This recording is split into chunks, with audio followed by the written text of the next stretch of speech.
All right, it says we are live.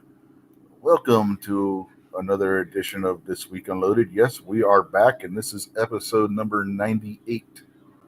So far with us, we have Mr. Rob D, the New York Outcast. How are you tonight? Doing well. Thanks for having me. Thanks for joining us, everybody. Welcome to the jungle. And then next, we had the kingpin of, well, he's not so much a criminal, so that's just David Bowling, aka Kingpin. How are you? Yeah, I'm not so much a criminal. I'm doing fine. Thanks for having me, Rich. Yeah, no problem. I mean, you've changed your criminal ways. Snob's actually first for once, and he says last. You really need to learn to count, Snob. You really need to learn to count. Are you still classified as a criminal if you just don't get caught? Anything's legal, so you don't get caught.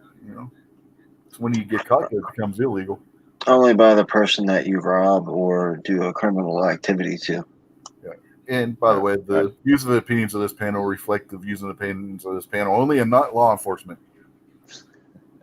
I figured King would know the loopholes.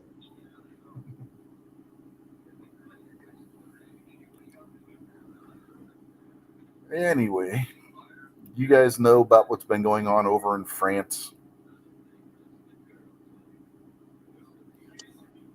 I mean, the peaceful protest and the peaceful beheadings. Yeah, the peaceful beheadings, peaceful shootings, all that good stuff. Is that where the teacher got beheaded? Yeah, that's one of them. And there was an old lady in a church who was beheaded, and some other people were just shot in a church over there by the same religion of peacefulness. That isn't so crazy peaceful. stuff, man. Crazy stuff. Yeah. Well, because of that, you know who the Apostate Prophets channel is, Kingpin? You might. Yeah, that dude's wild. Yeah, I've gotten an argument on his channel with an idiot who because of all this, who thinks that hate speech laws don't violate free speech, and basically got an argument about how he called me a hypocrite because I think free speech shouldn't. If you got free speech, nothing is limited, right? Which is the way it should be. It doesn't matter if you offend somebody or not. You have the right to say what you got to say or what you want to say. This guy was insisting that the exact opposite, right? He was saying you can limit speech if it's something that offends somebody, that whole spiel. I was like, do you realize how much?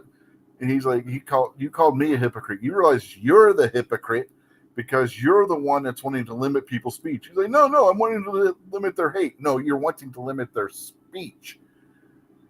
You can't, if you have freedom of speech, that means that you can say what you want to say. If you limit one person's speech, they're going to come back and it's going to flip around and limit your speech. So, what do you guys think about that? Who was right? Who was wrong?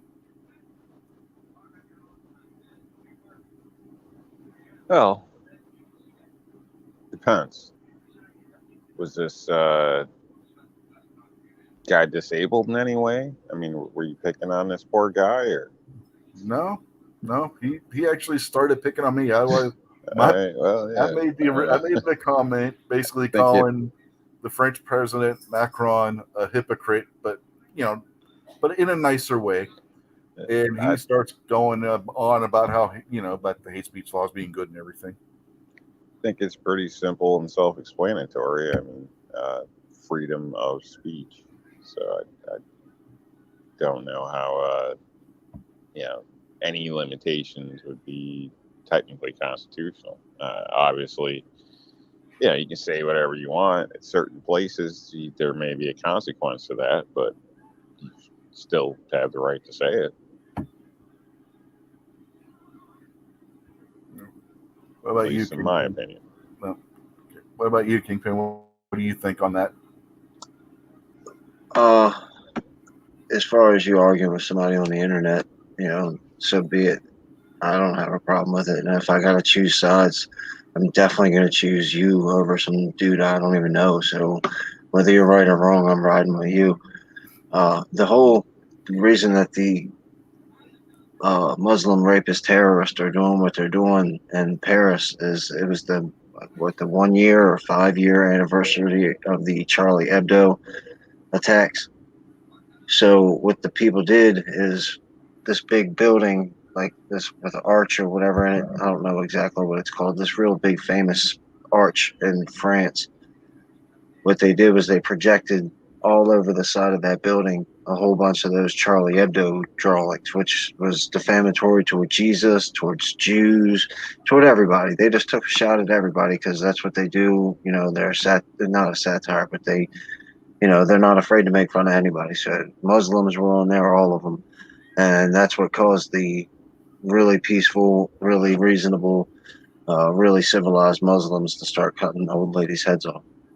Yeah, in this case in particular, the teacher that was beheaded was showing the images of Muhammad as a lesson in free speech, right?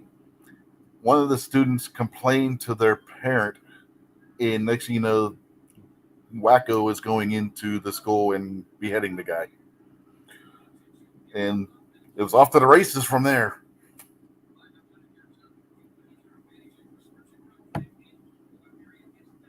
But yeah, I mean, I was pointing out to this guy. At least I think it's a guy. I don't know. Hard to tell on the internet when you can't see them, right? But yeah, and he's like, but we had and Trudeau. The reason why I even made the comment is because Trudeau made the comment about how they have a tradition of free speech in France, right? I mean, that's what he said in his speech against the Islamists, that they have doing this stuff, that they have a tradition of free speech in France. It's like, no, you really don't. If you go to the Library of Congress, yeah, the U.S. Library of Congress, there is a page there that outlines France's hate speech laws. They do this for every country, so if somebody is traveling to a country, they can find out what the laws are, so that they don't get themselves in trouble by saying something that might offend somebody, right? So when you go over there and look at it, they have exactly what spells out hate speech and everything. Anytime somebody over in France speaks out against Mohammed, that actually falls under their hate speech. If you criticize the government in France under their hate speech law, that falls under their hate speech law. They got one of the most stringent hate speech laws in the world, and yet, according to the president of France, they have a tradition of free speech. Can either of you figure that one out? They arrest you in Australia, in France, in Germany, in England, or UK, or whatever it's stupid called now, for hate speech on the internet. So if you post something on the internet that they find offensive, they're going to come and arrest you for that, especially if you talk about the Muslims in a negative way. And then I told you in the side before that Scotland's got a hate speech bill coming out. Well, not coming out. Thankfully, there's a bunch of people fighting against it, but there's a bunch of people for it too. That if you're at your house and you've got company at your house, you can't be offensive. So you can't tell offensive jokes or whatever the almighty government of Scotland's going to determine is offensive in your own private home with your friends and family. Crazy what the world's come to. Absolutely crazy. This day and age that people live under some of these conditions. Amazing. Yeah. Burnaby out there says about, remember the columnist that was killed over the cartoon years back? Yeah, that was the Charlie Hebdo situation that Kingpin brought up. And those were the cartoons that the teacher in France was showing that cost him his life because at the hands of a crazy person. You know, the most peaceful religion on earth, well, yeah, more like the religion of pieces, because if you don't agree with them, that's what they want to do to you. It's religion and government. They say the biggest killers of all. So To this day, both are taking out massive numbers in one form or another. Yeah. The apostate prophet, the guy that I mentioned, he just had a warrant swore out against him in Turkey for his arrest. He's a Turkish citizen, but he's in the process of getting his U.S. citizenship. He now cannot go back to Turkey and visit his family because if he does, he's going to be arrested and thrown in prison for anywhere from 6 months to 3 years. Do you really think that's going to happen? You know exactly what's going to happen. When they get their hands on him, they're going to kill him because he's an apostate. Oh, They're yeah. not going to put that man in jail. He's going to get executed. Most likely, but No, their religion calls for it. That demands it. I know, but the arrest warrant that he was sent says that it carries a sentence of 6 months to 3 years. Nobody And then believes he's in a They just Muslim want to nation. trick him back. Yeah, once he gets back into into Muslim borders, he's done. He's a dead man. There's no doubt Open, about he's that. stupid. You already know my thoughts on Islam, Kingpin. We've talked about it enough. So yeah, I'm really on board with what you're saying there. I'm just saying what the legal document that he's got actually says on it. It's a joke. That's not what's going to happen. It's probably put that way to kind of shame him. So, you can't deal with this short amount of time to deal with your family, blah, blah, blah. It's like a pressure trick, I assume. For those that don't know, the apostate, I can't remember. The apostate prophet is a Muslim man who grew up in the Muslim religion. He studied it. He knows all about it, and he does a live stream and invites anybody on that wants to challenge him. And he just goes through the whole thing and calls out their bullcrap the whole entire way.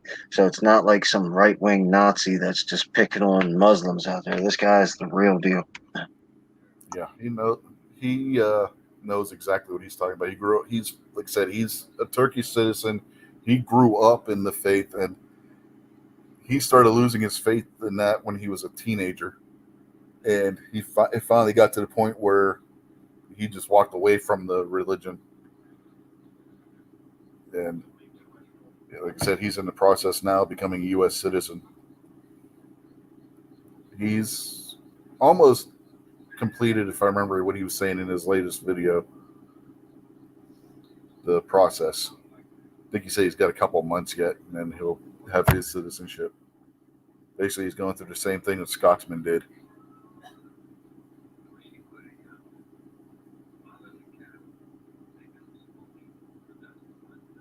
Now, free speech is free speech to me. I say draw all the pictures that you want. Yeah, exactly. But now budget. They don't just love goats; they also love their camels. And I don't mean the cigarettes. Remember, this is the religion that says if you have a bellyache, you're supposed to drink camel's milk mixed with camel urine. That's going to help your belly feel better.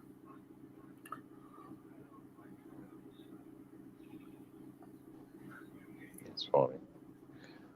There is a lot of studies on camel's milk, though, that do say it has met a lot of medical benefits for different things. So I don't know them all, but I don't know nothing about no camel's urine. But you never know. Yeah. Oh, yeah. There's all kind. If a fly lands in your food or drink, you got to dip it all the way in, because if you don't, you only get the disease. You don't get the cure that's on one wing. You don't get the cure that's on the other wing. And I'm not making this shit up. This is what this religion has in their holy documents. Let's see what else. Water cannot be corrupted. There's a story in one of the Hadiths, I forget which one. There was a well that the people who lived in the area before Muhammad and his people invaded and kicked them out, that on their way out the door, the people, when they were fleeing the area, threw dirty menstrual rags and dead animals and stuff down this well. And Muhammad told the people that it was still okay to drink it because water was created by Allah and cannot be corrupted.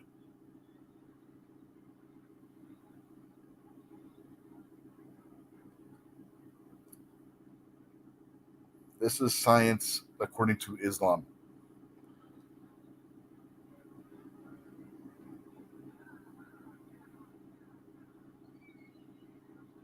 So, I mean, these, I don't know. Sometimes you got to look at this stuff and be like, why is anybody following this guy? He's an illiterate, or was an illiterate caravan robber who tried multiple times to kill himself and failed because he at first thought he was possessed by a demon. Squib says the anti-Muslim show part 2. I think we're on more than just part 2. How many times have we talked about Islam on the show, Kingpin? Do you remember? I think it's like in the contract that we have to say something negative about it at least every show. Yeah. Squib says still not hate speech, just speech. Yeah, it's just speech. But if we were to do this in an Islamic country or in Europe, we could go to jail or worse for what we're doing right now. I think sometimes the waters get muddied when people think about Islamic culture over the years, because they were great architects, they're great builders. Look at some of the stuff that they built. It's really nice stuff. It stood the test of time, and they were great warriors. They could fight. They were really good at fighting. And with those two things, with the antiquities and all that kind of stuff, I think people miss the details about how cruddy all of it was really based on.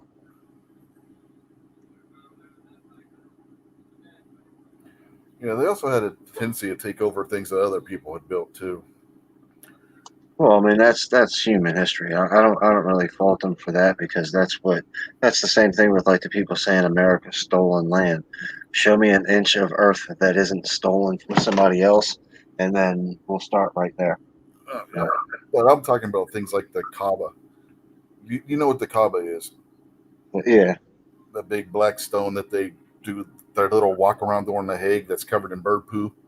yeah, That's a pagan thing, right? yeah. Sure. I mean that's still the same. I mean the Catholics did it all too, and the Jews in the Bible did it too.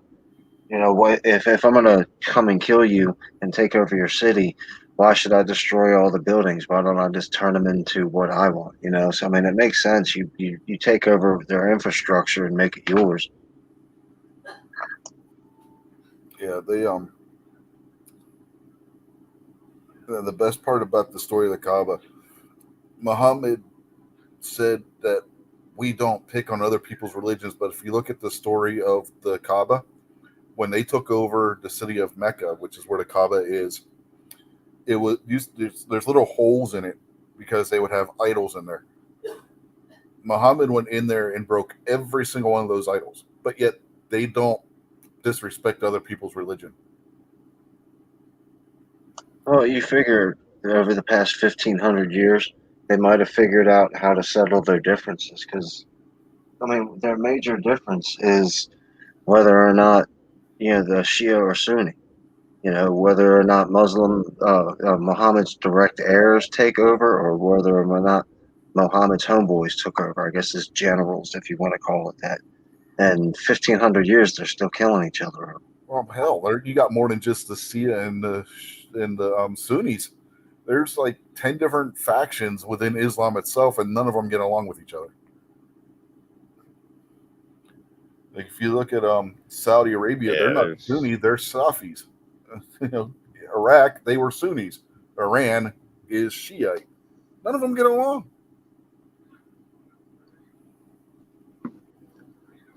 There's forgot the number, but it's a lot of sites all in basically geographically one tiny area. They've been fighting over forever.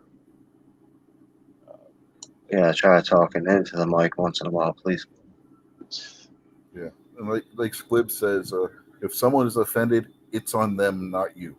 Yeah, exactly. One of the smartest things Bill Maher ever said was, nobody has a right to not be offended.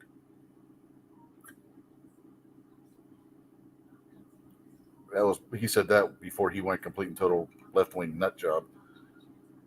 But it's probably it's probably one of the smartest things that he has ever said, and it's true. I mean, no, you do not have a right to not be offended, but you look at these people that want to limit speech in any way, shape, or form, and they don't get that by limiting hate speech based on hate, you are limiting speech overall. That one person's hate speech is another person's joke, You have to tell me exactly what is hate speech. Exactly what is a hate crime. And then if you're talking about hate crimes because a black guy killed a white man, then you're going to have to tell me why the color matters in the sentence. So if the black guy killed a Japanese guy, or the white guy killed a brown person, the penalty should be different. How you go explain that to the dead person's family? That he got 20 less years because it wasn't hate crime, but the guy down the street got 20 more years because it was a hate crime. Mm-hmm. Yeah, you brought up people being charged because of maybe something with Keller and stuff. Do you know that in Islam, one of the death penalty crimes is simply calling Muhammad a black guy? You know what Muslims in the Muslim world call black people in 2020? Raisin heads? No, it's the word that we're not going to say here because it's not cool, but it's the one that the rappers love to call each other all the time. Yeah, They still use that term. And by the way, there's a massive slave trade in Libya right now. Yeah, but literally they call them raisin heads too, especially if they're from Africa. That's one of their pet names for them. That started with Muhammad. Muhammad called Ethiopians raisin heads. It's like, what the hell? Did you ever hear that idiot that told Fareed Zakaria that the Quran was mistranslated and it was 72 raisins and not 72 virgins? No, I haven't heard that one. I'll see if I can find it. Yeah. My favorite is Yasser Qadi recently admitting that the Quran is full of holes and that the Muslim narrative is full of holes. And he went and deleted just about every one of his social media accounts and everything from that because he started getting crap from both sides. That was funny. Oh, by the way, the same guy, Yasser Qadi, just put out a video after the France thing saying that Islam is under attack because of what's happening in France. It's like, excuse me? I don't think Islam's the one that's being beheaded there, guy. Maybe I'm wrong, but I don't think it was Islamists that were being beheaded in a church in Nice. Okay. Oh, that sign was parked up while the boy was staring at the window. Well, apparently Squib does not know what's going on in France. Well, the Islamists are up in arms over there in France, Squib. You had a teacher a couple weeks ago that was using the images of Muhammad from Charlie Hebdo and a couple other sources to try and teach his class about free speech. And one of the students went home and told their parent. Their parent threw a fit. Somehow it got back to this jihadist guy who went into the school and beheaded the teacher. From there, it spread to a couple other places, most recently the city of Nice, where an Islamist went into a church, killed a couple people. I think it was 3 people. One of them an old woman who he beheaded before being shot and killed by police. The guy that killed the teacher was also shot and killed by the police. And yesterday morning or today, I forget when it happened, but there was a shooting related to it as well over there where an Islamist went and shot some people near the church where the beheading happened. So that's what's happening in France right now. All this because a teacher in a school, I believe it was what would be the equivalent of 6th or 7th grade, was trying to teach his students about free speech, which is one of the reasons why we're doing the episode that we're doing right now.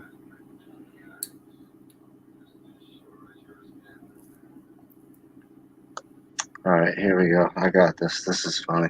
Let me see. Where's the share screen? You'll have to let me know when I start sharing the screen or not. Well, it'll show up in the bottom, and I have to allow it, like if I'm letting somebody in. There we go. I'll find it. All right, did you find it? Yeah, you're good. All right. Oh shoot. Hold on. Let me turn the volume up. Can I make that bigger? Yeah.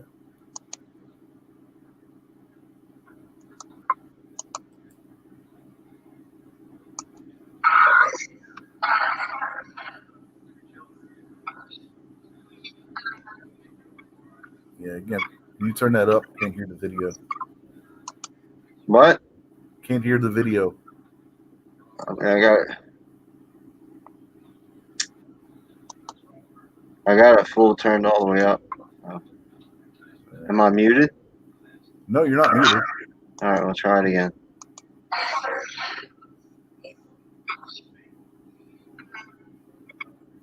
Yeah, I don't know what it is. We could hear the truck sound at the beginning, and then the volume on the video goes kaput.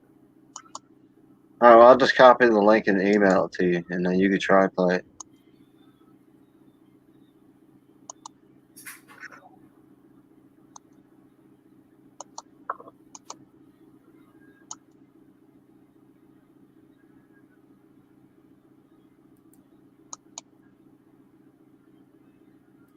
Squibby went to the link. So I believe I still have that. Nope, that's not the link. I haven't done it yet. Huh? No. Squib wants the link. While you're doing that, I was going to send Squib a link. All right, I just sent you the email. Okay, let me get Squibby. It's timestamp is right around. Set it to 4:50.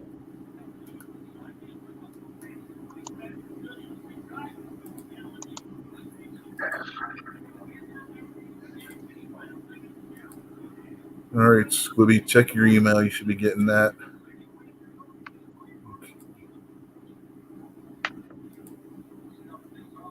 Okay, what did you say the timestamp was? Talk about growing up in Vancouver. 4:50. 4:50.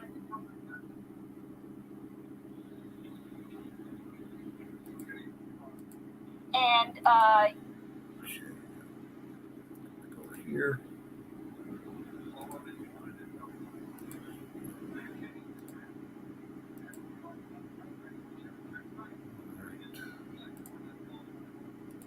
there was a few You guys years hear back a controversy over a scholar who came to the conclusion that the Arabic word for virgin has been mistranslated. That the original word that was used in the Quran was the word for raisin, not virgin. In other words, that martyrs would get raisins in heaven, not virgins. And some would laugh out loud saying, how in the heck could this be possible? Why raisins? Well, remember, in the 7th century, the desert of what is now Saudi Arabia would have been a place that is dry enough that something like a raisin would have been pricey and would have been a heavenly delicacy. So it is entirely look on his face possible that the Quran has been mistranslated to give this impression of virgins being delivered to martyrs in heaven. I don't buy it, and there's nothing in the Quran that suggests 72. That's for sure. Alrighty. Everybody hear that? That was special. I like how she goes, mistranslated in the Quran. Mm-hmm. Yeah. The look on his face when she's saying this stuff too is like, "Are you out of your damn mind?" kind of look. And once again, she's a Muslim woman. She's like a Muslim version of whatever they would consider their preacher. even though she can only do that in the United States. If she goes to any Muslim nation and tries to do that,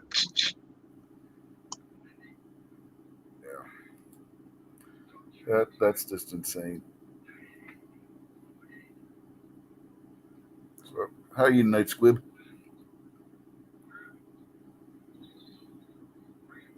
Did we lose him? Or is he just somewhere where he can't talk right now? he's shopping.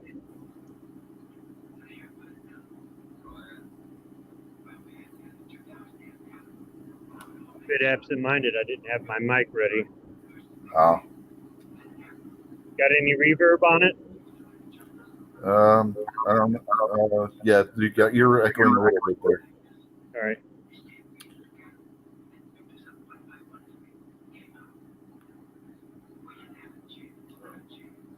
So I know you wanted in here, so I'm assuming you got some thoughts on the matter, Squibby. You want to share them?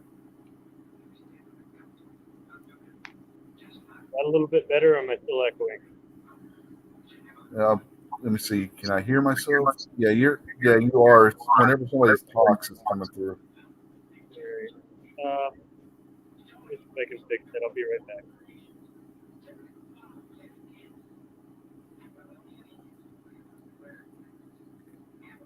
So, were you able to hear the video, Rob?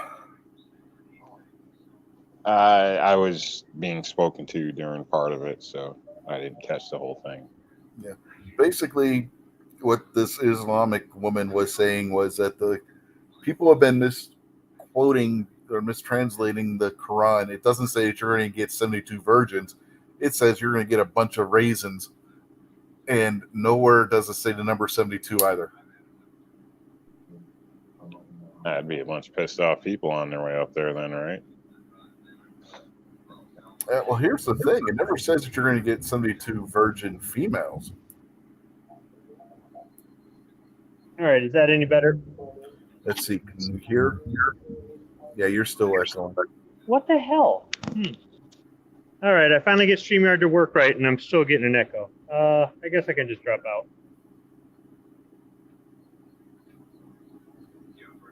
You can just mute when you're not talking, but yeah. So they said. Well, okay. When I talk to you, get an echo. No, it's only if you're unmuted and somebody else starts talking. Oh, okay. All right. That's the best technical issue I've had with this part. Yeah, probably anything I got to say is going to make it sound like an echo chamber, because a lot of things you guys said I agree with. You know, as far as free speech and being offended and hate speech, and you know, the Muslim religion showing that it's a religion of violence, not of peace. They keep saying it's of peace, but I'm not seeing enough of it. I'm not saying that there aren't possibly some peaceful people of the Islamic faith who don't believe in that stuff, but why aren't they speaking out? Then again, we know how the media is. They'll never put a mic in front of those people. Yeah, there's another channel I watch. David, it's run by a guy man by the name of David Wood. He's got his doctorate in philosophy and theology, and he basically goes after Islam and stuff.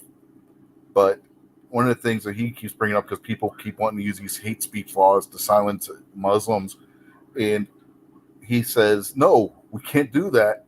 We want them to say their nonsense. We don't want to silence them. We want them to keep doing this because they're doing our job for us and destroying their own religion every time they open their mouths and say something stupid, right? And I agree with them.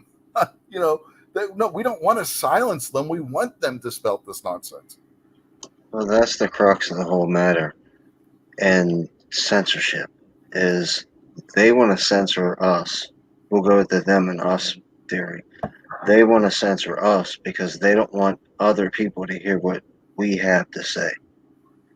And they don't want to censor themselves because they want their message to get out there. That's it. That's all. That's ultimately all it is they're afraid of people hearing what we have to say and being like, hey, man, that makes sense. It's as simple as this. If you're in another country, whether you're visiting or you've relocated there, or you're trying to relocate there, or something like that, you have to abide by that country's laws. And if that country's laws say you have the freedom to religion, as long as that religion doesn't violate the law, then you can practice your religion. But as soon as you violate the law, you're now a criminal. Well, it kind of plays into that, oh, criminals don't care about laws. So if murder is illegal and they're going to murder in the name of their religion because they're offended, I'm not saying you should ban the religion, but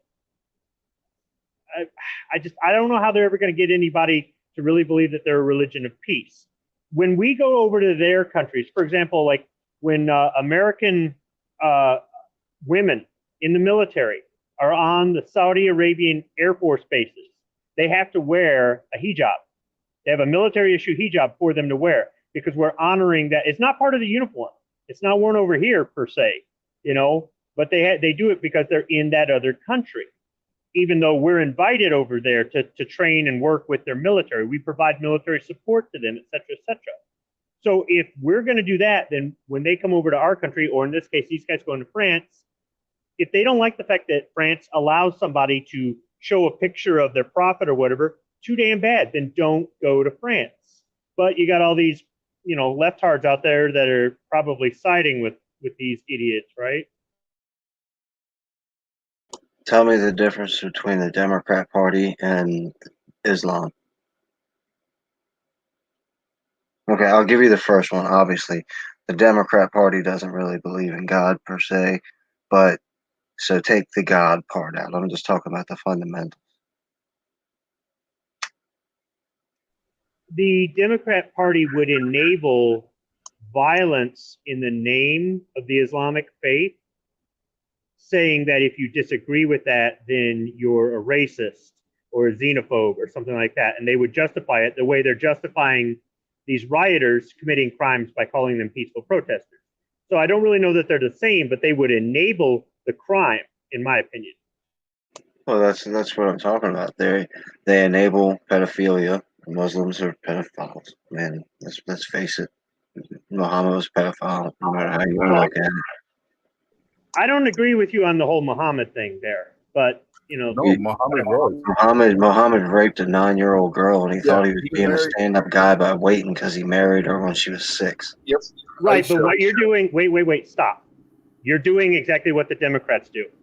You're putting our laws and our values in our time on a country that's not our country in a time that isn't our time. No, we're talking about raping children. Yeah. Now, I don't care what your religion is. I don't care what your culture is. I don't care what time of the world you grew up in. If you think it's okay for a grown man to put his penis in a 9-year-old girl, you need your head cut off.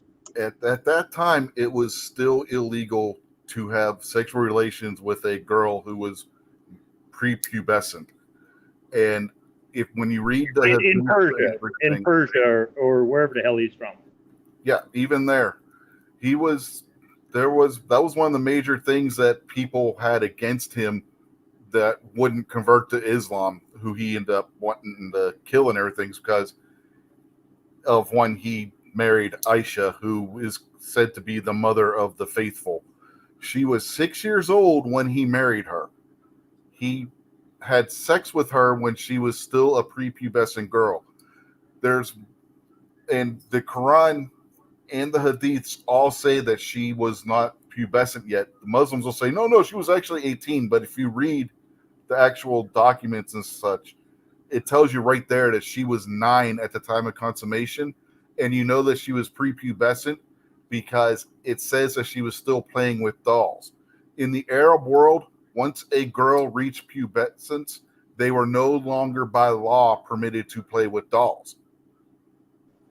Okay, I don't know if any of that's true or false, and I'm not going to take the time to research it because I'm at work working on a machine. But I'll tell you this much: you cannot sell me that you're against Arabic, Muslim, Islamic people coming into America and trying to force Sharia law on us. You cannot tell me that you're not for them being allowed to come in here and put their religious laws on America because that's not legal here. But we can butt into their business overseas. I don't care what they do in their country. I don't care. I'm not going there. And I understand Americans do business all around the world. That's what we have a State Department for. The State Department can say, don't travel here, or don't do business here, or we're going to have sanctions here, or we have a trade embargo here, or whatever have you. But otherwise, I don't want them coming over here putting their culture and their values on us. I'm not saying they can't practice their culture in their home as long as they're not breaking the law, and that's what America's all about. But when they force it, like when the nativity scene's been there for 100 years, and one Islamic person who lives in the whole community out of thousands, one complains and they pull it down, that's where I have a problem. Or them coming in here saying it's okay for me to cut up my wife and put her in Ziploc bags in the freezer because back home you're not back home, asshole. Well, in the same sense, I don't really care what they do in their country. I don't even care if they do it to children, because it is not on me to put my laws. It's up to them to clean up their house and all that. I'm not. So I stay out of all of that. I cannot do one and do the other, because if I do the other, I'm as bad as them. Nobody is saying anything close to that. Nobody's saying that we should go over there and intervene or nothing like that. We're talking about the fact that I don't care who you are, where you're from, what time you lived in. If you think it's okay to have sex with a little girl, you're a piece of trash, period. I don't care what part of the world you're in. That should be universal all across the planet. Now, yeah, I don't want them coming over here and forcing their laws on us. And I don't care if they if they cover their women with blankets and drive them around in the trunks of their cars. If that's what they're okay with over there, that's fine. But there's certain things that humanity is not supposed to be cool with, and raping children is one of them.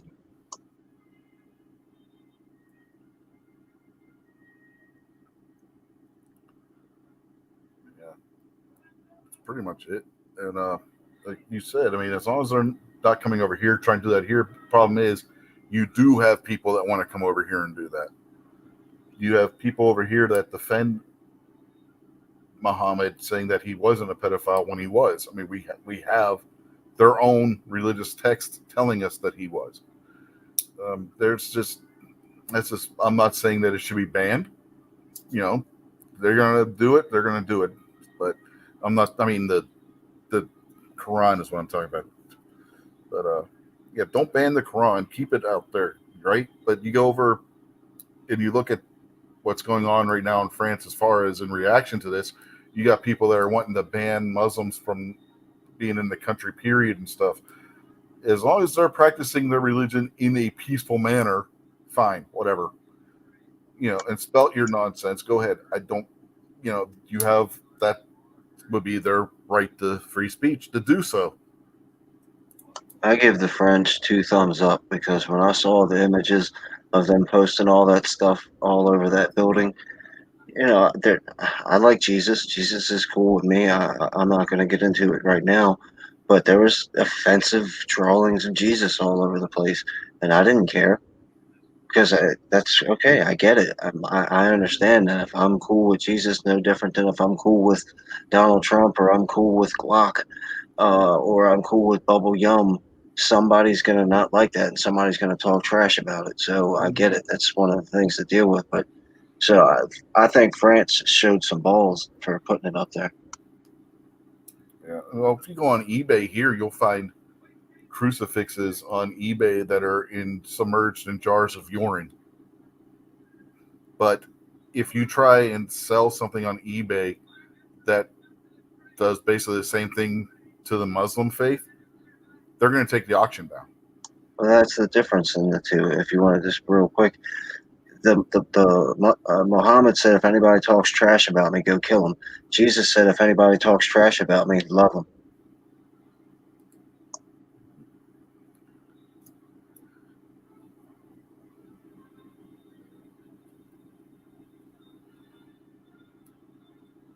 Yeah, we'll see about that one, Nighthawk. There's certain countries in Europe I wouldn't trust as far as that, because you got countries over there that are passing laws to defend Islam.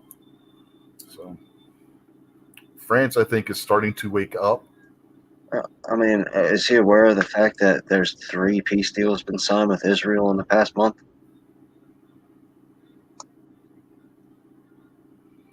War usually breaks out when there's peace deals getting signed by Muslims and Jews. Mm-hmm.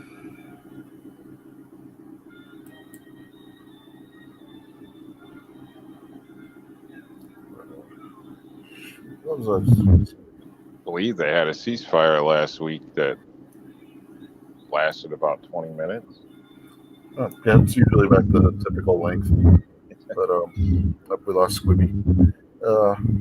David Wood, he went to, he's been making like origami animals and stuff out of pages of the Quran in response to some of the stuff that's been happening with him getting death threats and whatnot. Every time he gets a death threat, he makes a new origami animal out of pages of the Quran. And he tried selling a couple of these things on eBay, and they took the auctions down.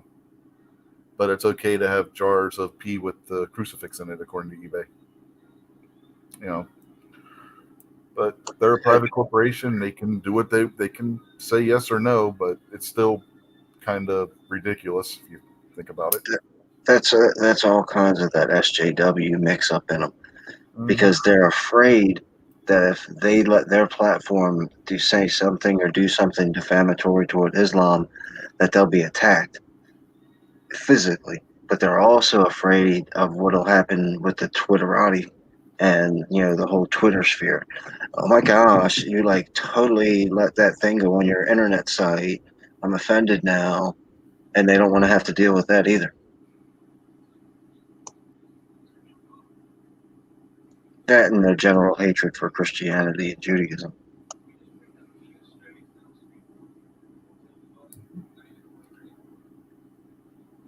Like at the end of the day, a lot of this stuff is ridiculous. It's been going on for so long, and they're not going to let it go. And it's just ridiculous. And somebody from the outside looking in can simplify it, but if you try to tell that to them, I'm sure they'll complicate it and mess it up. So in that sense, they are like the Democrats.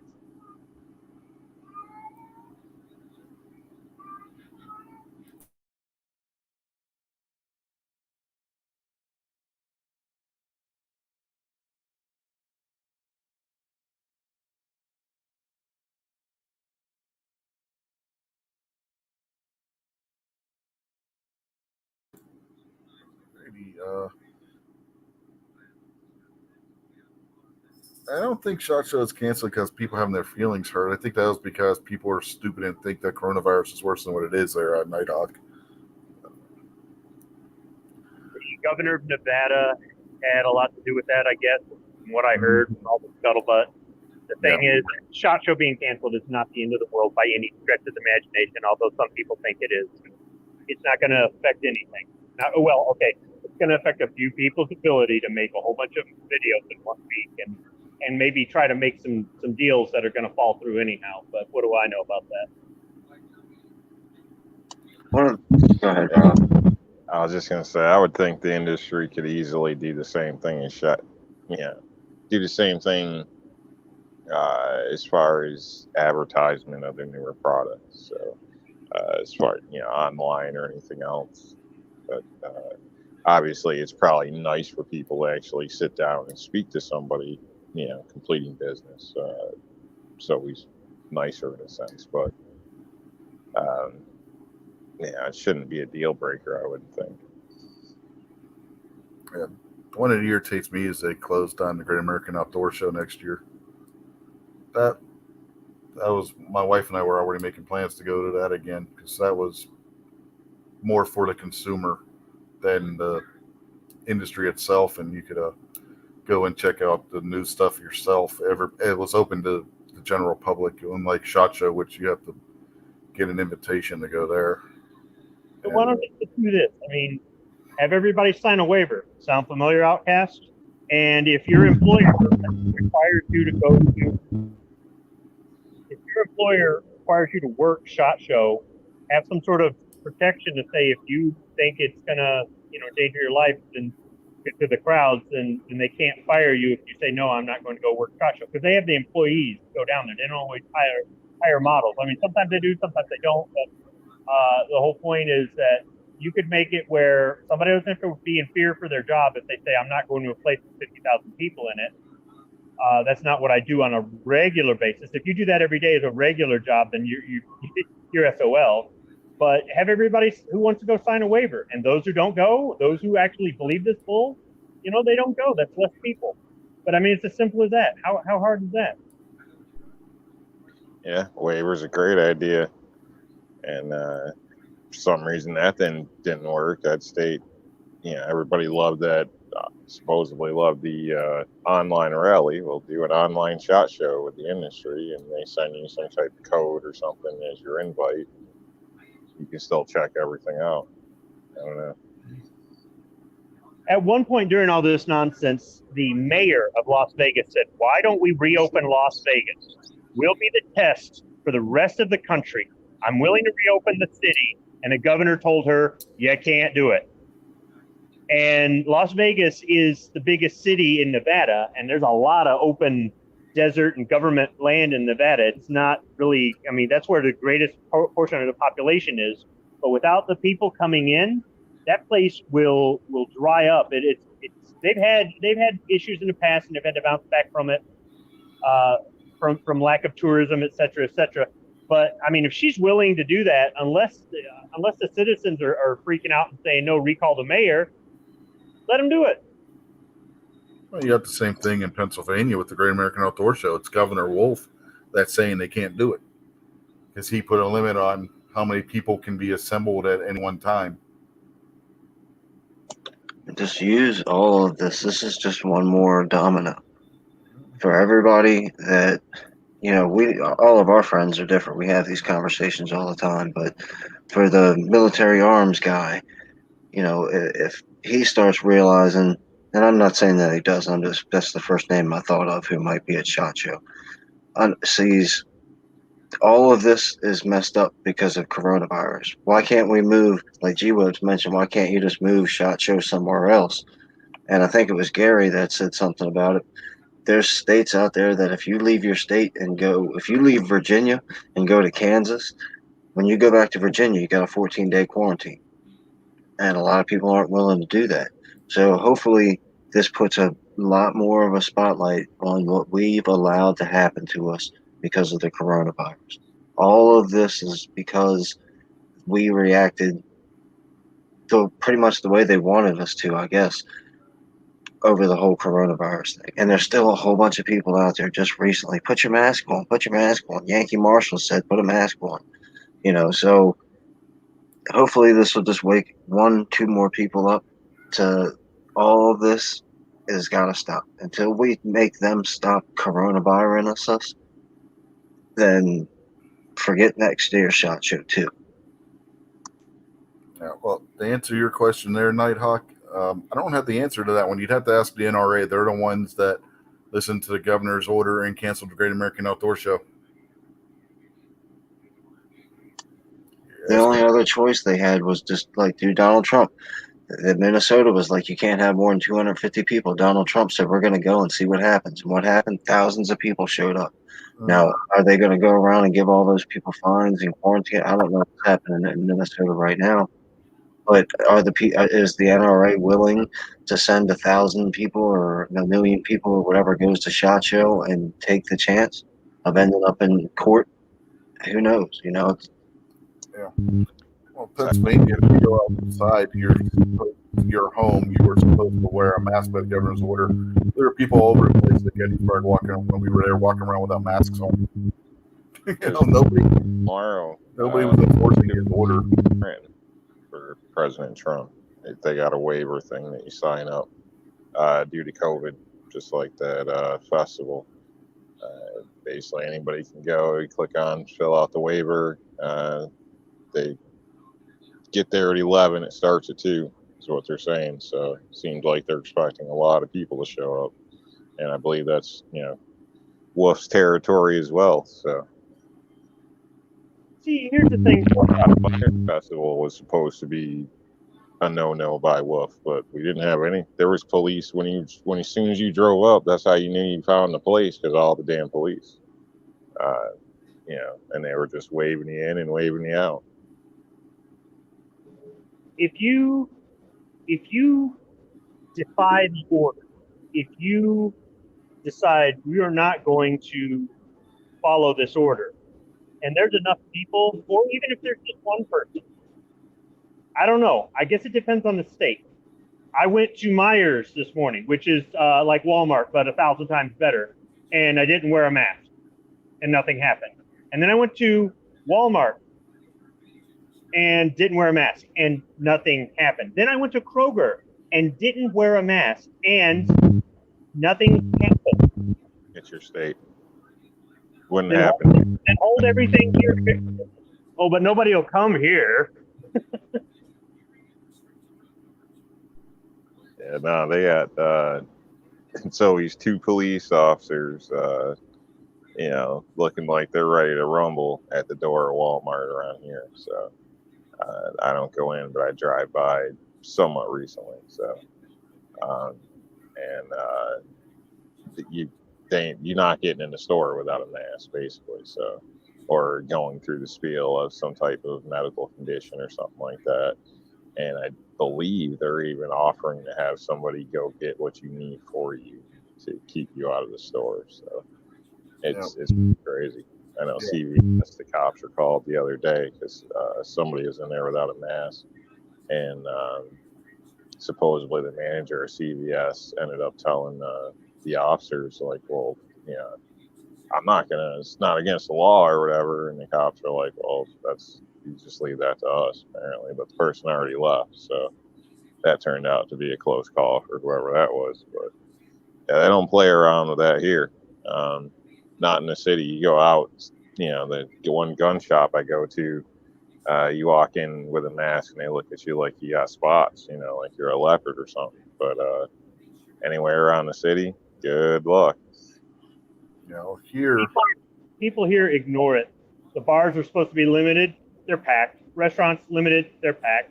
You're supposed to wear a mask places. If you don't wear a mask, that they used to say stuff, now they don't say anything anymore. There's all kinds of ridiculous stuff. And I understand these companies have liability. They can get shut down by the health department or fined or whatever, even though that can be fought. The quarantine, leaving the state, that's the thing. Now, if you leave the state here, as long as, even if you're reporting to your employer now, they don't even care about that garbage. But in certain places, I could understand that. You obviously don't want to lose your job. Kingpin brought it up last week, and it made a lot of sense. If you've got a quarantine just to go to an event, no matter what state it's in, it's kind of pointless to do. But for the most part, we have just ignored these bullshit executive orders. Law enforcement has said we are not enforcing these bullshit executive orders. And by defying it, by not complying, that's our way of fighting back, because the courts here are they're siding with us, but they're taking their good old sweet time about ruling. See, that's the interesting thing when you start looking at it. Your governor went full Gestapo and made everybody in Michigan furious. Larry Hogan came all soft, loving, I care about the people, and we're going to keep an open mind and be bipartisan, and all the Marylanders snapped right in the line. You can't, you're not getting into Walmart. There's no walking around Walmart in Maryland without a mask on. Now, there's gas stations and other stores and stuff like that where people are sensible, but your big grocery stores, you're not getting in. Walmart, they're not letting you in. And that's because Larry Hogan came out nice and soft and smooth and didn't make everybody angry. Yeah, here we have a limited mask order, but the thing is, nobody enforces it. Every single county in West Virginia had their sheriff, who is the primary law enforcement officer for every county. Just about every area in West Virginia is overseen law enforcement-wise by the county sheriff's office. And every single county sheriff in this state stated that the governor's executive order mandating masks in certain situations is unenforceable. That there is nothing in West Virginia state law that permits the governor to make that order. And so his executive order is completely unenforceable and carries no weight of law within the state.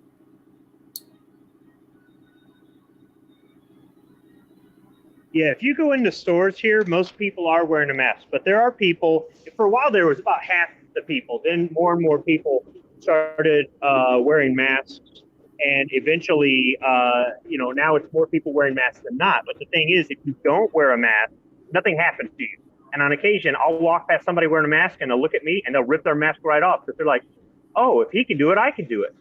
And that's just it. I want to embolden other people.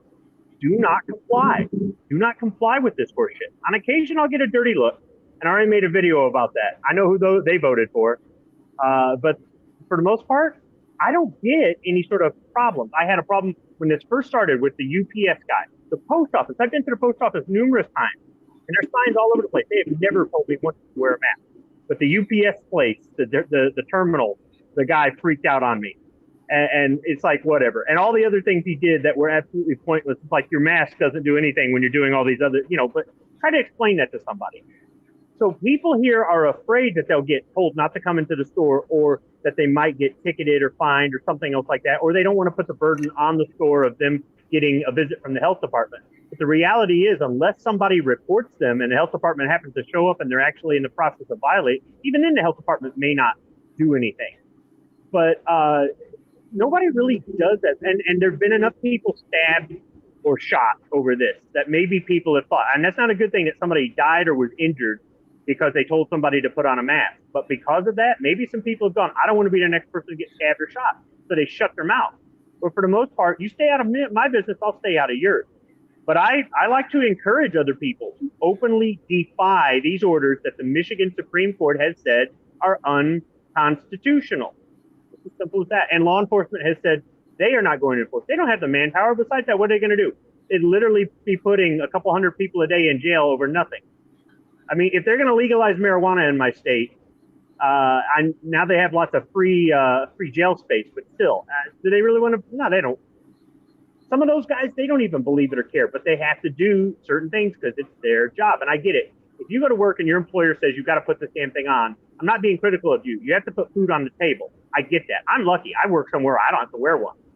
But not everybody has that, and not everybody wants to do the job I do either. So there's trade-offs for everything. I'm not being critical of somebody who's doing this to put food on the table. But if you can get away with not complying, you're going to help breed that, and you'll have more people and more people and more people decide not to comply. And if we outwardly don't comply, and this is the same thing, we need to know about this stuff or be ready for this stuff if they start passing these crazy gun laws that, let's say Biden gets in and he starts doing something that we do not comply. Don't be stupid and take the damn thing out to the gun range or do whatever with it that you get seen with whatever he's going to ban or tax or do whatever, but do not comply. That is the best way to passively, peacefully tell these politicians what you say holds no weight of law with me. And I am a patriot.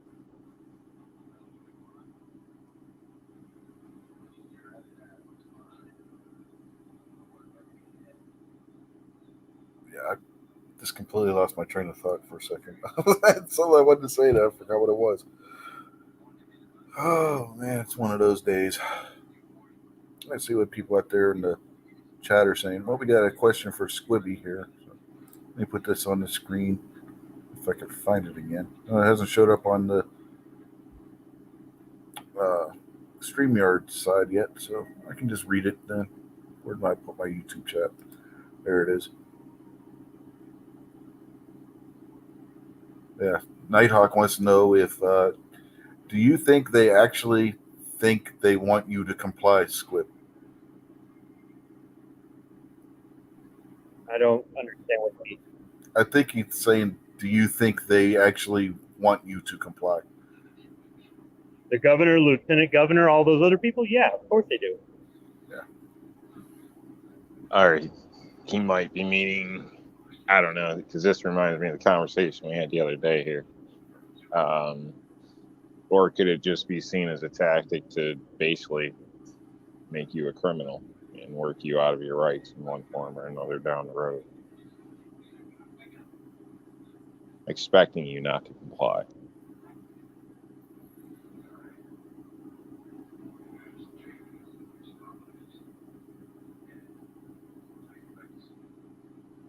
Despite what some people on YouTube say, I don't live in a communist state, so I don't see how that's an issue. Well, your governor sure thinks she's Hitler. Oh, I tons of videos that say she's not a tyrant, she's a moron. People want to keep calling her tyrannical. I'm not supporting her at all. Nobody is, not really. Even some people that voted for her don't like her. She's personally made videos against you. That's why I said she. I'm on thinks the radar. That's fine, but she ain't knocked on my door yet. The thing is, though, if she does, I know exactly how I'm gonna, greet her. I'm gonna slam the door in her face. That's why I said she thinks she's Hitler. I didn't say anybody else does. She thinks she is. Yeah, and that's just it. Hitler can be around, but if nobody follows Hitler's orders, if he says go out there and do, attack this country and eradicate these people and burn all these books, and none of the jackboot thugs go out and do it, how effective is Hitler? See what I mean? Yeah. That was my point when I said she thinks. I worded that in a specific way, to imply that. But yeah, if she doesn't have, it's like when the Supreme Court made a decision back when Andrew Jackson was president. I forget what it was about, but his response was, "Okay, you made your ruling. Let's see you enforce it." And I don't think that ruling ever did get enforced. Well, it would suck in a sense, and like Squib said, I mean, he could, not comply, but still, it kind of diminishes the use of your rights, or what I mean, or the use of your ability to use what is now banned or prohibited item that wasn't when you purchased it. What you believe to be a BS unconstitutional order. So in a way, it still kind of diminishes it. And in the future, if everybody does make them disappear or buries them, they're going to be forgotten about much easier. So, I mean, there's always that side of the argument there, whether they actually do enforce or not. It's still a problem. They banned all those guns in Australia and didn't collect very many of them, no matter how many amnesty programs they had after the law was enacted. A bunch of them hid. True, but how many people are going to be able to use those or maintain them in 2 generations or a generation? How many would still be around? A bit's lost when things are out of sight, out of mind. A little bit gets taken away from it. So, granted, I agree with you. I mean, if it ends up happening, that's most likely what people are going to do. They're not going to comply, but still, it still leaves us with an issue for upcoming people, for the ability of access and use of your own free will of your property. You don't comply until somebody is in office that's going to make it go away, and at that point, then you can use it again. Hopefully. Well, I want to get back real quick to the topic we had when we, about halfway through the show, because I was going back to the comments, and Burnaby made a good comment out there, and I want to put that up on the screen, maybe. And he brought up, like I said, he brought up a very good point when we were going about, talking about the Islamists and the problems and everything with them. And he brought up, and this was a good point that he made a little while back, but we started getting on the other, and, I lost the comment, but I just found it again.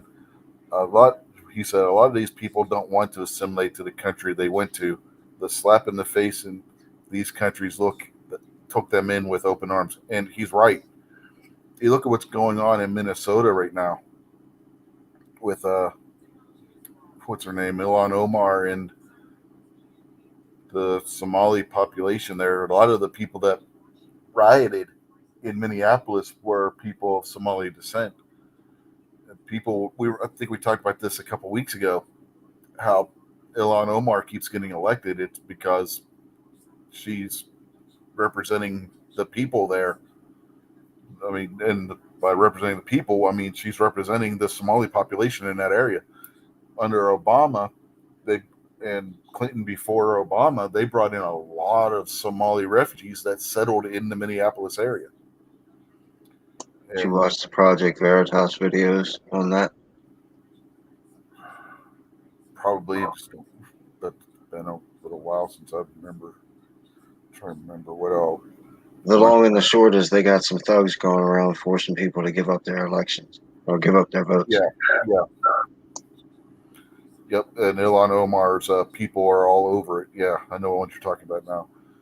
You had the one guy on video admitting it, and he was bragging on video on his own cell phone video that he was making about how he had umpteen different ballots in his car that he forced people to fill out.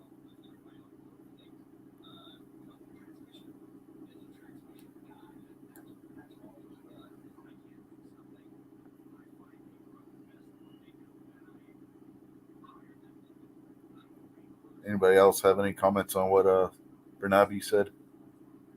Or Bernabe? I'm not sure how you pronounce it. If I'm pronouncing your name wrong, sorry, man. I don't. I got sidetracked. They had a clip of Biden up there acting like he was speaking to a big crowd, and there was like nobody there. All right, let me find the comment again. I'll put it back up so you can see what he said. Where'd it go? There it is. Yeah, basically, he was saying that they come to the country, but they don't want to assimilate, and then they slap the country that brought them in, but because the country's brought them in with open arms, and basically they're slapping them in the face by not assimilating. So, you got any thoughts on that one there, Rob? No, nothing new as far as I'm concerned. A lot of that's tribalism. A lot of that goes back to the religion, where they get more of them in your area and they claim it as theirs. So it's already happening in some areas. So nothing new. Don't agree to it, obviously, but that's the plan apparently. Yeah, that's what they do. If you look at historically, that they will be peaceful until they get the upper hand, and then that's when the violence comes out. Well, as far as in America, at least anyway, the leftist liberals told everybody that you can't talk to those Somali people and make them, or the Mexican people, or the Japanese people, or the Canadians, or whoever that comes in there. They don't need to assimilate to America. America needs to assimilate to them. Obama said that you better start learning how to speak English or Spanish instead of them learning how to speak English. That's their mindset. So that's one reason that the melting pot don't melt very much anymore, is liberal Americans have said it's racist to point that out, that people should. And we all said, oh, I don't want to be called racist. Or, oh, look at them, they're stupid, they call people racist, and then blew them off. We haven't paid attention to it forever, and now it's just in fire in front of our faces. I got I guess you could say teamed up with, whatever, partnered with a guy named Dane that was from Somalia, younger guy, and he ended up coming to the U.S. and he was young, and there was such a difference. It took about 2 years before he ended up in prison, and I think he was decent, but he just didn't get it, if you get what I mean. So, and he ended up getting in a lot of trouble. So, it's when people come direct, I think, it's a big change, a big culture shock that it's like flipping a switch in a sense. And I don't think, you can rewire somebody after a class in some cases.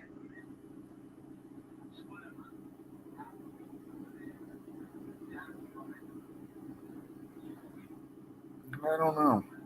We've had there was lots of Cubans that came into this country in the 50s into the 60s, and they pretty much Yeah, in some cases, but this, I mean, I don't want to go through history, but this guy was a fighter. He was a kid that, he's done stuff, it's just unthinkable in some cases.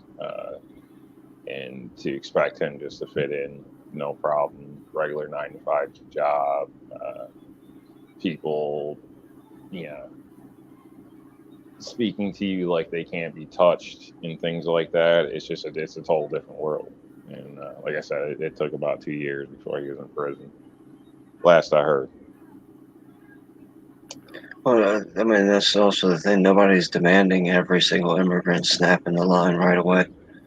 Assimilation, if you're 40 years old, 50 years old, and you move to America from China, we don't expect you to become red flag, red, white, blue flag waving, chanting the American anthem and USA and all that right away.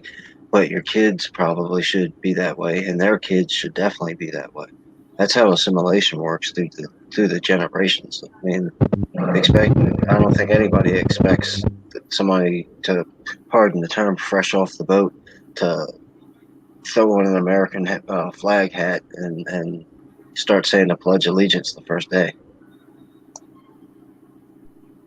Yeah, my point is it's risky, and I like with some things I just don't think it's going to work for everybody. And again, this was a pretty young individual at the time, so I believe 23 or so. But that's all I was saying is that the transition sometimes, I think a lot of people here don't, honestly, most people here have no idea, in some cases, what other people go through and ages and things like that. So there's a lot of people that are badass, killers, I guess you could say, at the age of, 14, 15 in some places. So to just pop over here, go to high school, like everything's cool, you're taking a risk in some cases. So it's just, I personally don't think it's for everybody. I think even in some cases with people here, there is such thing as damaged goods as far as going to fit in with our society. Okay, Bernie, we'll just call you Bernie. That's a lot simpler anyway. But yep. And the Kingpin's point when he was talking about Obama saying everybody, you got to start learning to speak Spanish. Don't expect them to speak English. West Virginia's response to that was to pass English as the state language, prohibiting any state government and county government or municipality government phone lines and websites to have anything in Spanish. It all has to be in English.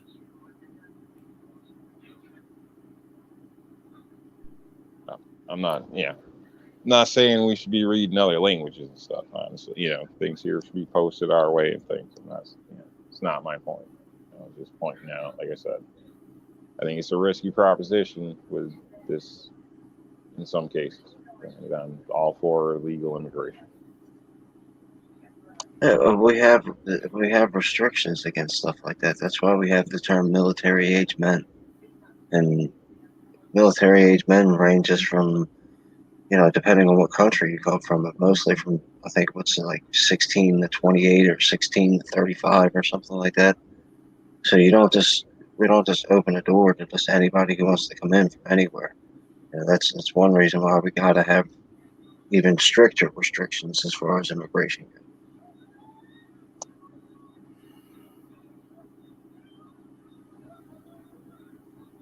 Well, but you're going to hurt people's feelings because they're not going to be able to come into the country. But honestly, the immigration system now, if you're coming in legally, it can be more of a hassle than what maybe it should be. Look at what Scotsman went through. The problem isn't people coming in legally. The problem is people sneaking across the border illegally. They're putting the burden on the immigration system and making it harder on people coming in legally.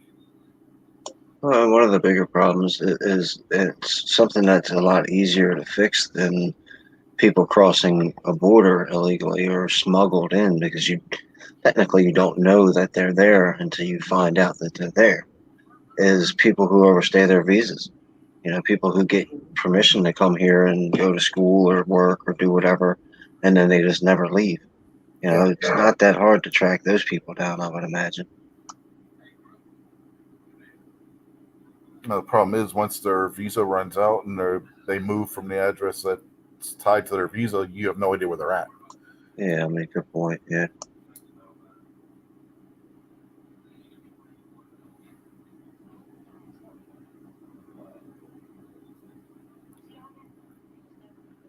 that's what you get happening. That's what happened with some of the 9/11 hijackers. They came and they overstayed visas, particularly the ones that were the one that took the pilot's training.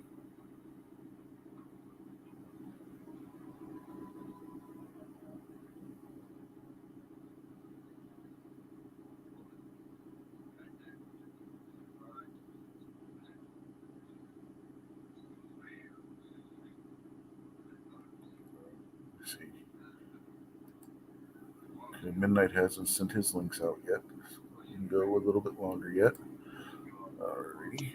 How come you guys didn't do a wrestling chat yesterday? Because Clover doing his Halloween special. Oh yeah, that's right. Yeah.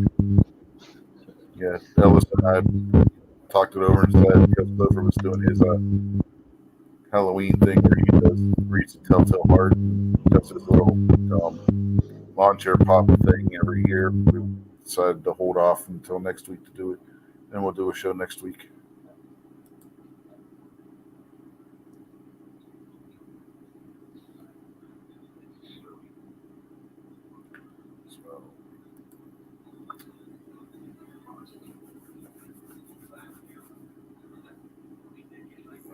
Any you guys got anything you want to talk about?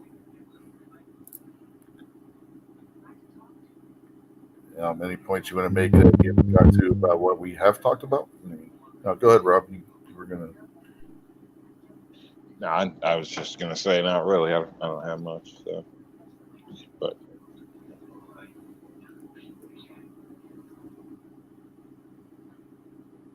You, Kingpin. Any other thoughts on anything we've talked about?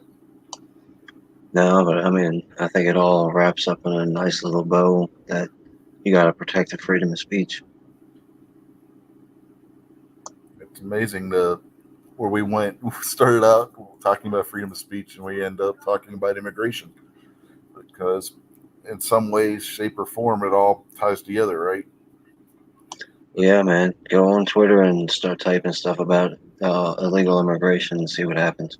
I don't know what'll happen. I'm asking. You could go try it. And I think you'll probably get one of those little fact checks at the bottom of your tweet. Probably. I've intentionally tried getting banned on Twitter, and I have not been able to accomplish it yet. I don't know how these people get banned. I get all kinds of people that'll throw a fit, but for some reason, I still have not been banned on Twitter. I haven't done it for a while though, but when I was, I thought for sure I was going to get banned. Nope. I was calling Ilhan Omar on her account every name in the book. Yeah. Nope. Never got banned. I feel blessed. Seems like every week I hear people complaining about something about somebody with Facebook or this or that with Twitter, and on personal levels or what they're doing as a platform. It makes me thankful I never joined up to any of that crap.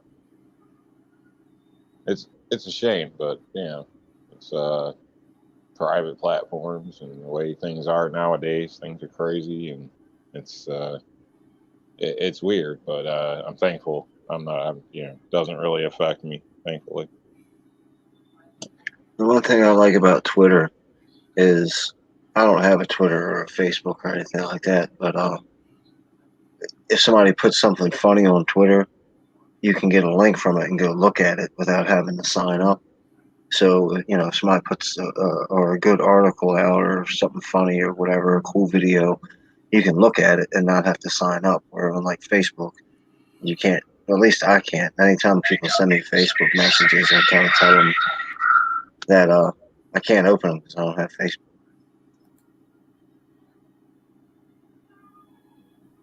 I don't think you're missing much. To me, most of this stuff seems like it's a high school thing that everybody's doing now or something. It reminds me of the old like party lines where people used to call in and make up fake names and hop in different rooms. They were named different things, and I don't know. It was all just a bunch of juvenile BS, is what it seems like. So and then everybody online, acts like they're living a dream. And you look at the numbers, and mathematically, it's got to be bullshit. At least with 70 some odd percent of them. So I don't know.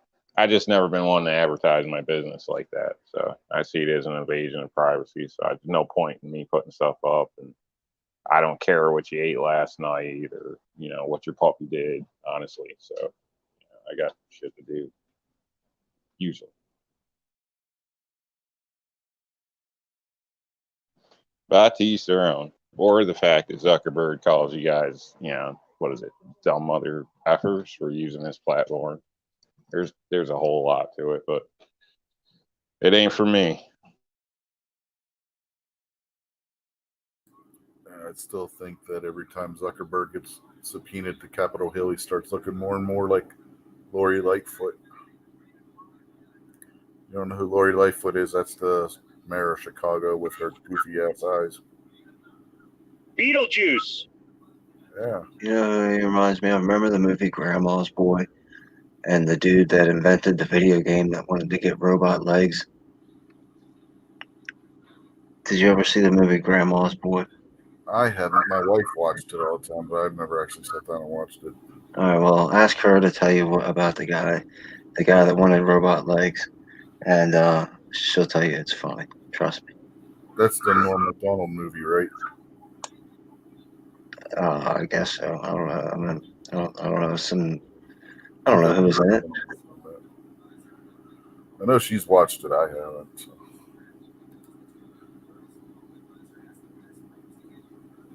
I got a question. Don't you people with Facebook and stuff have like 30 exes trying to contact you all the time?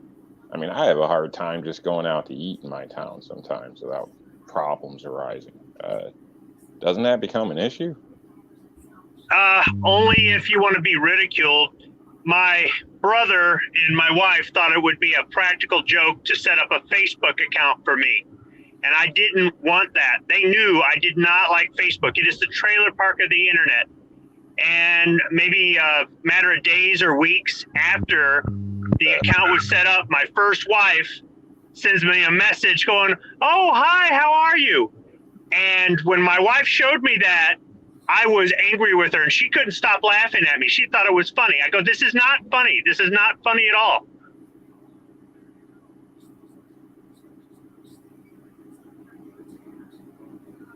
It's a little funny.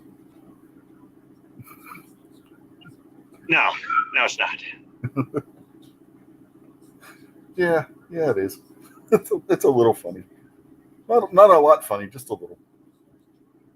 I used Facebook twice to get a hold of some Marine buddies from 20 years ago, and hadn't contacted them back since. Just checked on them, just said hi, that sort of thing.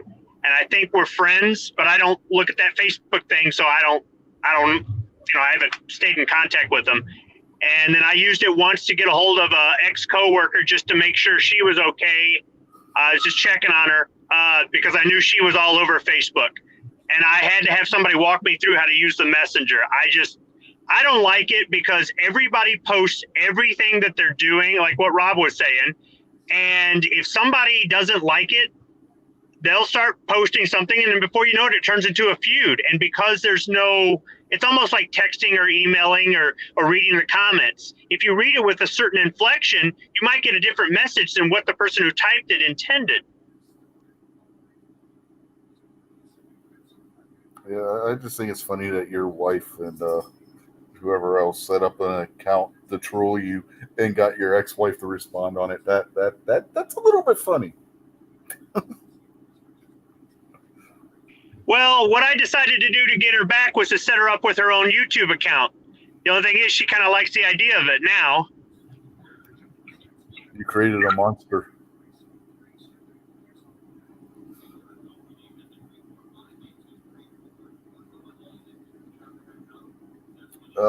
Seven, 5-minute rule, man.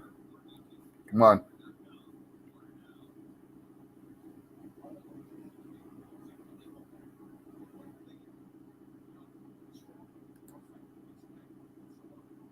In case you're wondering what that was in reference to.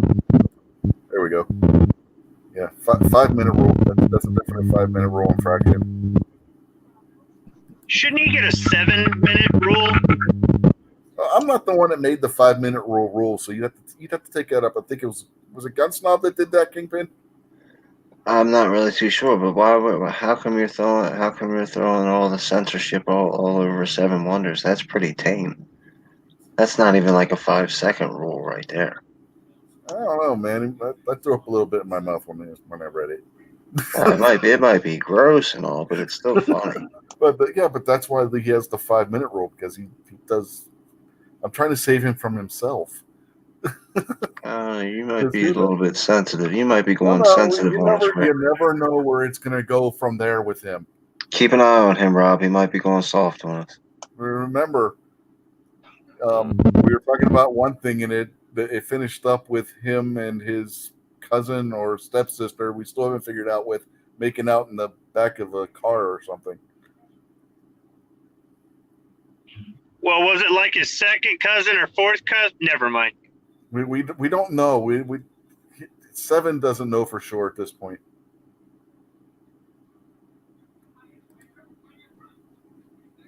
I don't think he knew until the next morning.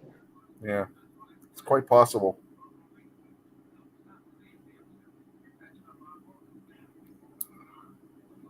Small towns are a bitch. I mean, and there's certain places where it's okay. Like if he was in Oklahoma, he could get away with it. Alabama could have been his full-blooded sister. How's that for creepy? Yeah, but look up weird laws in Alabama sometime. Or not, if you like keeping your lunch down. I think it's Arkansas where it's illegal to rape a porcupine. You know somebody, you had to try it for it to be a law. I don't know why anybody would want to try it. Have you ever heard that song, "You can't drink a beer on stage, but you can fuck a moose"? Can't say I have. There's some small band that was playing in Vermont or New Hampshire, somewhere up there. It's all the same to me until I go there and see it for myself. And they opened up a beer and started drinking, and the manager said, "You can't drink that in here." And everybody in the crowd's drinking, and they got bartenders and waitresses serving drinks and stuff. What do you mean? State law. You can't drink a beer on stage. So they decided to go look up weird laws from that state, and apparently it's not illegal to fuck a moose, but it is illegal to drink a beer on stage. So they made a song, can't drink a beer on stage, but you can fuck a moose. It's pretty good. Look it up. Well, whatever you do, just don't go throwing one out of an airplane in Alaska. That's against the law. So you can drink them, just keep the empties inside the plane? No, I'm talking about the moose. Oh. Yeah, that's another one of those weird laws. For some reason, it is illegal to throw a moose out of a moving airplane in Alaska. You also can't wake up a bear for the purpose of taking its picture in Alaska. You'd think that would be pretty self-evident not to be a good idea, right? Yeah, I say live and learn, right? Yeah, I mean, at that point, it's just, you know what? If somebody's stupid enough to wake up a bear because they want to take its picture, let them. Let them deal with the consequences at that point. I want to see the guy that does it trying to get the picture. Wait a minute. What if there was 2 bears and they woke up one bear to take a picture of him next to the other sleeping bear? Come on now. He didn't have a selfie stick. I don't think the law cares. You still woke up the bear. Leave sleeping bears lie. You know, you poke the bear, you're going to get eaten. I thought it was weird that in New Jersey you couldn't pump your own gas. No. In Kingpin's hometown, you can't take a lion to the movies. A Detroit lion? No, the cat lion. What if you're going to see Lion King? Could you now? It says you can't take a lion into a movie theater. Could you take it to a drive-in?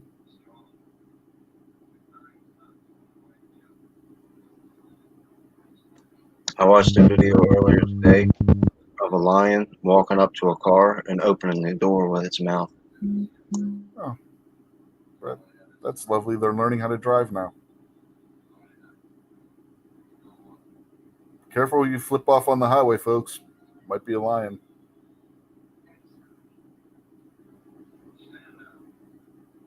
Probably drive better than some people in Maryland.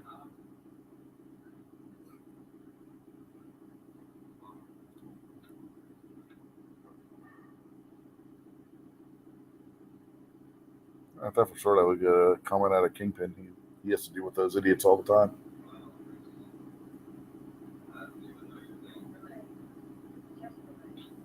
Yeah, I don't know. I've driven a lot of places in that state. One thing about the East is at least, people know how to get where the hell they're going.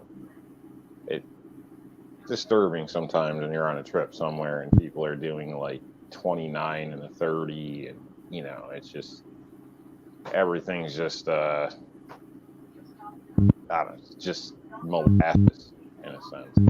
It always seems to be the case when you're late, or running late and you got to get gas and you got 5 people buying lotto tickets.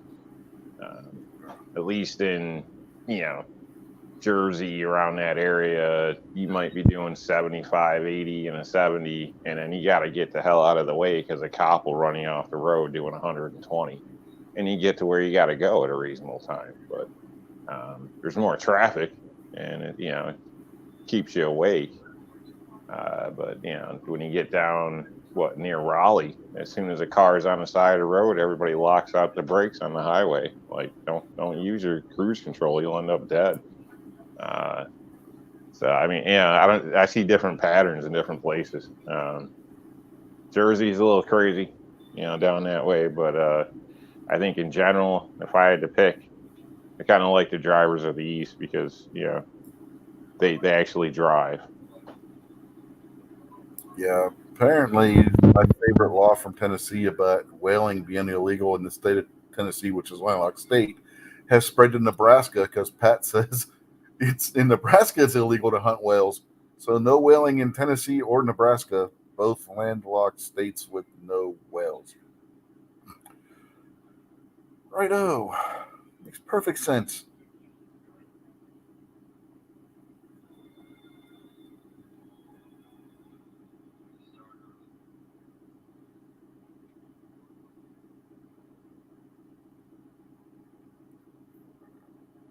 Well, Tennessee, if you pull your pistol, you have to fire it before you can reholster it. Tennessee also has, if you have a building with more than 10 women in it, it comprises a brothel.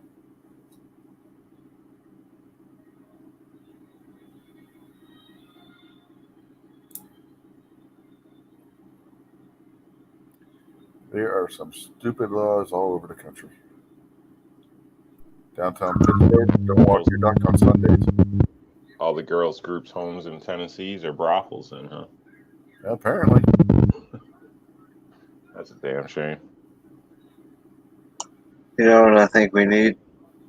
I think we need some more laws.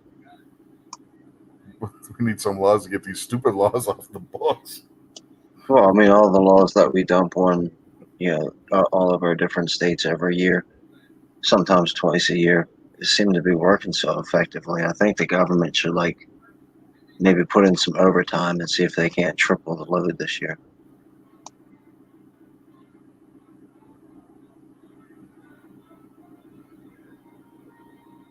Stacy says, LOL, look up blue whale in Oklahoma. I'm scared. Kingpin, you do it. There'll be something about meal abuse, that's for sure.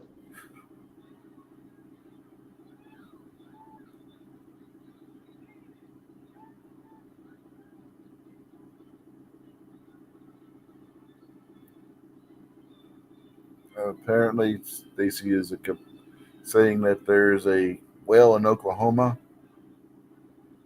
and DM Faust says, yeah, he's heard his whale songs. So I'm sure we can all guess who they're talking about out there.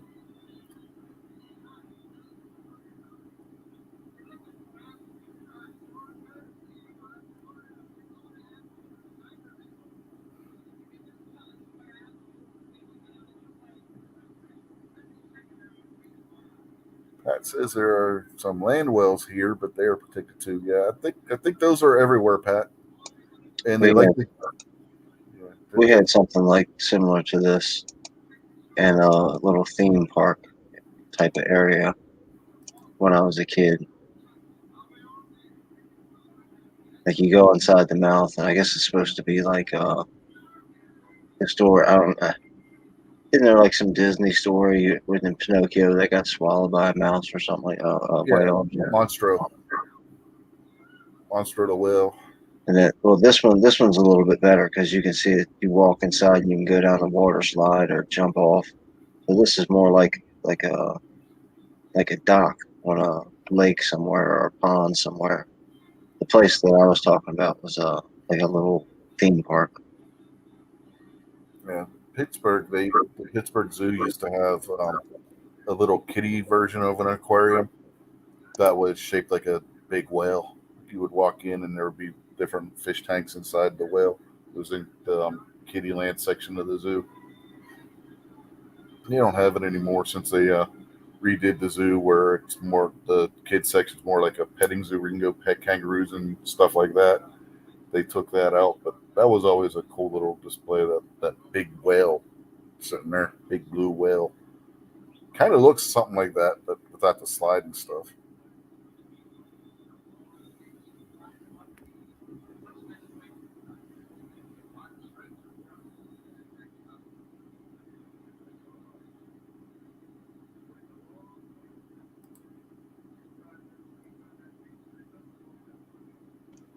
Ghost said that in Arkansas it's against the law to make bats and owls into burgers.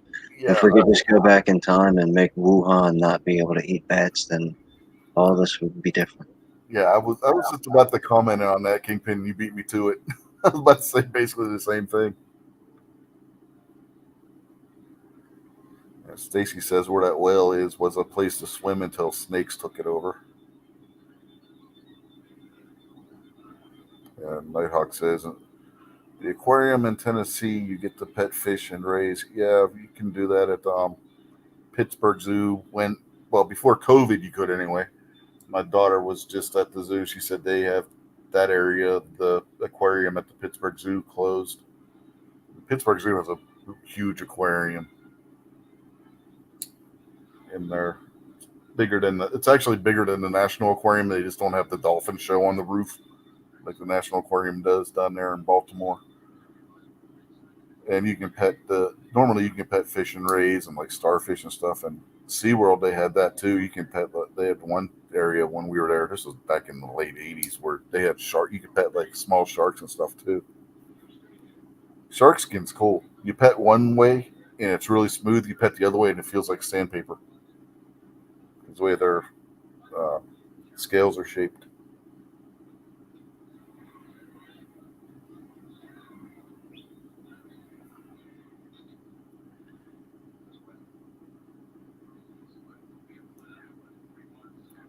Well, Faust, maybe not by you, but I'm sure if it was a girl doing it, he probably would have liked that.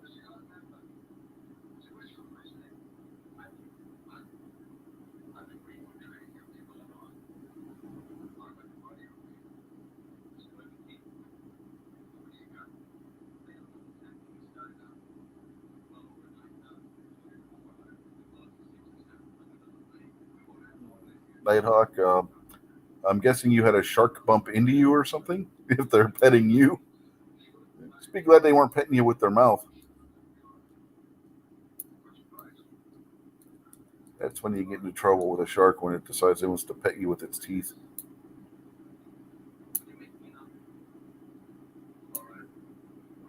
Stacy apparently doesn't like guys named Ray.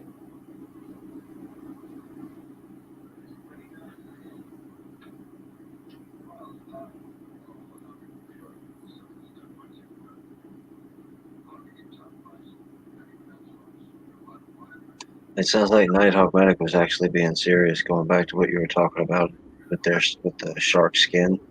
Yeah, I know. Yeah, that stuff will tear your skin up. It's not. Mm-hmm. That's why they wear those metal gloves when they deal with them. Yeah. I mean, literally. Isn't it called Denton or something?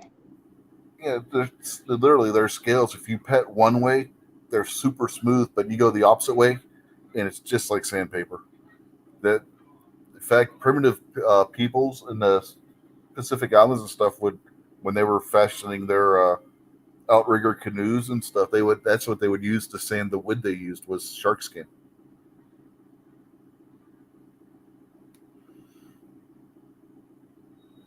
I think in Mesoamerica they used it for that purpose too, because that stuff will sand wood smooth. And depending on what part of the shark and the age of the shark, you get the finer grains like you would with the sandpaper.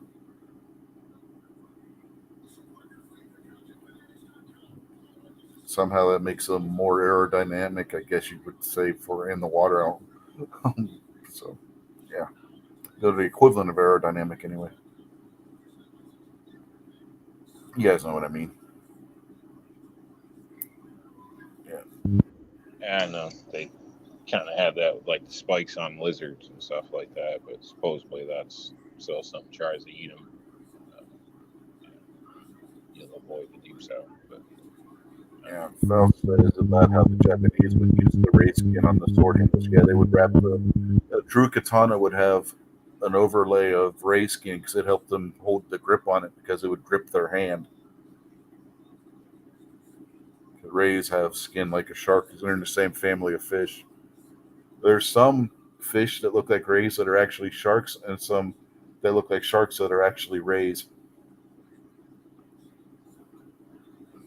It has to do with where the scales are, well, not scales, the fins are positioned, and rays have like a little hole where they'll blow water out, like kind of like a whale or a dolphin. They'll bring it in through their gills and blow it out through like a blowhole. Sharks don't have the blowholes, and sharks' fins tend to be on the side, whereas a ray's uh, gills underneath. So that's how you can tell a shark from a ray. If they got blowholes and gills on the bottom, it's a ray. Fins on the side, shark.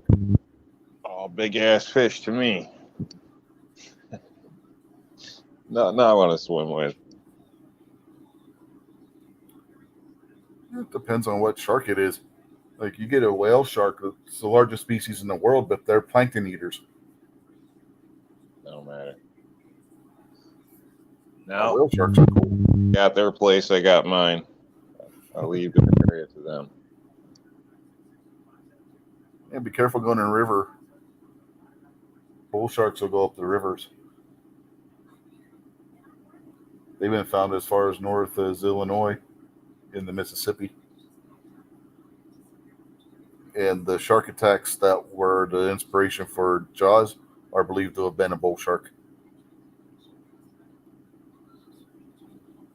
And that took place in New Jersey up into New York.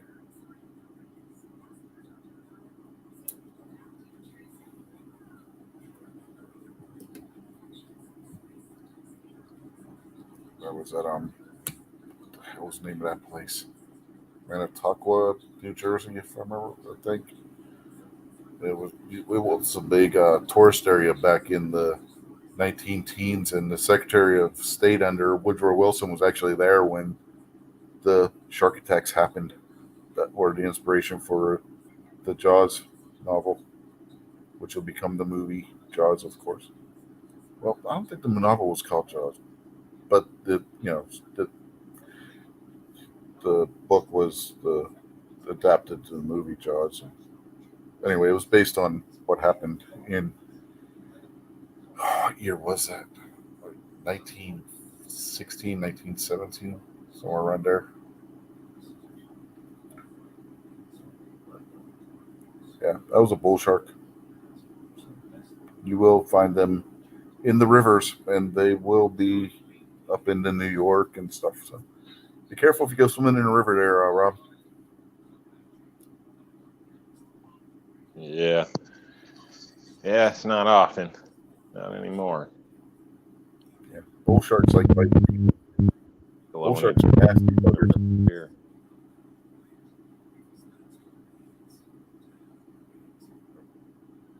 most sharks, if it's a bite, it's an exploratory thing. No, bull sharks, they eat whatever gets in front of them. If they can get it in their mouth, they'll eat it.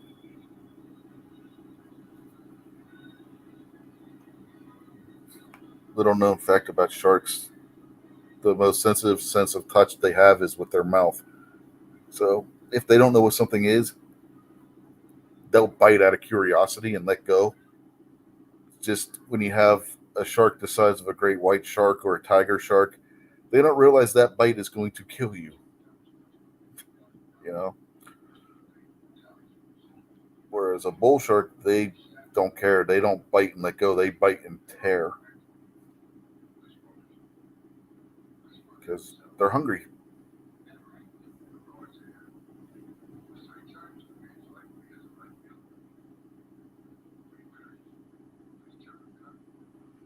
That's your biology lesson for today, folks.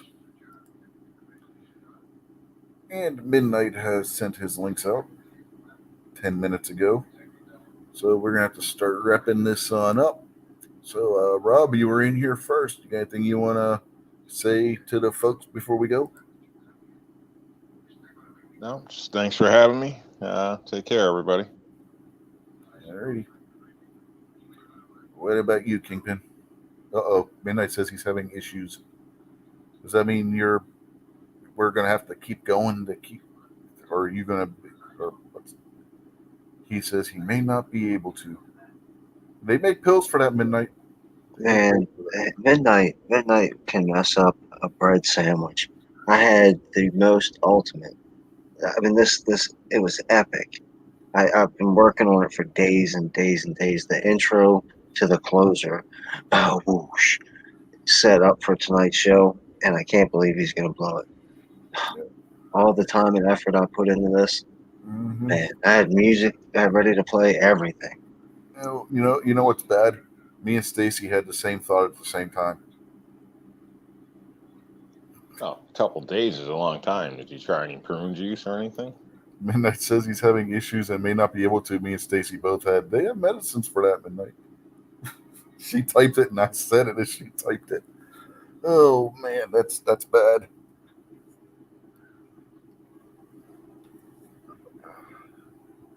We don't know if he's having a show yet there, Faust. Try and keep up, man. He just said he's having trouble. Well, I'm done with my promo. It's too late now. The moment has been ruined. Yeah. Yeah, he's got to get meds first, just like Stacy said. Hopefully they work.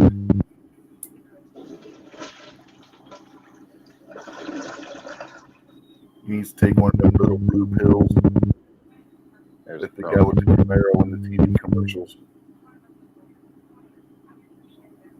Wait, is that the Ponzi 7? I don't know.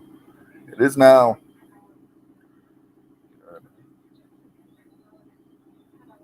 Uh-oh, Stacy says, suck it up, Kingpin.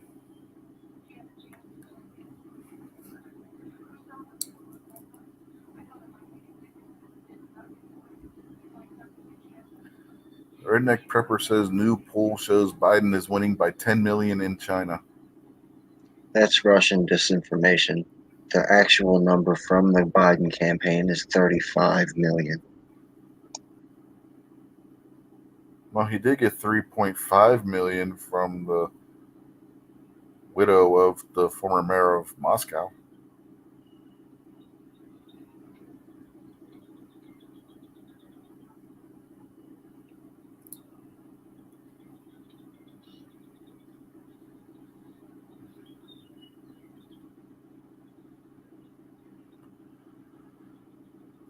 Oh boy. See, Joe Biden's a perfect example of why you shouldn't be greedy. If he'd have just rolled out after him and Barack did their thing, he could be on a beach right now with a fancy little drink, laughing his head off at all of us chump Americans that made all of this possible for him over the past 47 years. But now he had to get a little greedy and get talked into pretending to run for president. Now, all this time he could be relaxing with his wife, swimming through dollar bills.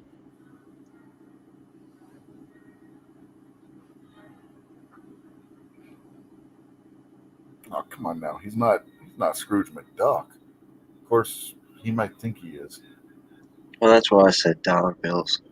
I know only ducks can swim through coins. Duh. It'd be funny to see Biden try. That would be awesome. That would be awesome. Just like when one of the Donald would show up, or one of the robbers would show up and try to nosedive into it, and they'd crash right into it. I remember a few months ago, man, that may have been a year ago, where we had the story on it about the guy that stole the truck and then crashed it into a pile of cow manure while being chased by the police. That was kind of funny. Is his name Biff Tannen? I don't remember what his name was. Got stuck in a pile of cow manure. But it wasn't quite like Biff when he drove into the thing of horse manure. This was more like he drove into a puddle of cow manure. I see idiots every winter do, it's probably a little different, but do similar stuff. Not manure, but snow, like right after the first snow. Sometimes if it's real cold, plow will push it on the side. You can tell there'll be like new drivers. It's almost like the fall areas where people, it's not in my area, but some of the nicer areas, you just put all your leaves to the street and the city comes by and sucks them up with a truck. But there's always teenagers driving around in a brand new car that mom or dad bought them, blowing through the piles of leaves and running over a kid, now and then, or, hitting something that was covered by the leaves, or in the wintertime, trying to drive through the side of the snow drifts, not realizing that the snow like froze and it rips half the front of the car off. I always find it hilarious. Things like that, not when they actually run over some kids or something, but people do a lot of stupid stuff with vehicles. Uh-huh. Well, Stacy says she's going to bed, so good night. And 7 brings up Joe Biden letting kids rub the hair on his legs, learning about roaches, and finding and telling everybody he likes when little kids jump on his lap. Yes, that was a Back to the Future reference that Kingpin brought up. Redneck Prepper. I would pay for the kids' college, buy the new Mercedes, whatever. One wish from the genie, one reporter, just one, would ask Joe Biden, "Hey, Mr. Biden, I was wondering, back when Corn Pop was a bad dude, what did you ever learn about roaches?" Please, whether he answers the question, if he answers the question, that might be the end of my life. My head might explode.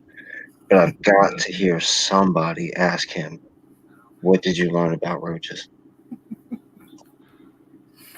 Corn Pop was a bad dude. He had this chain and this rusty razor, and the kids, they would play with the hair on my legs. They had this really blonde hair, and they would push it down and watch it float back up.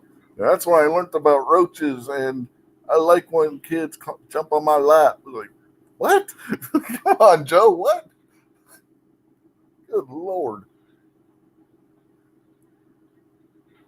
Oh, man. Did you, I know you watched the channel, but did you see Laugh You Lose this week, Kingpin? Yeah. Oh, my God. What was that word Joe spit out? Donald Trump played he's been playing like clips at his rallies, and today at one of his rallies he played a clip of Joe and all his mushmouth stuff, and the exact same clip Tyler played, Trump played today, with the true international foodanism. What?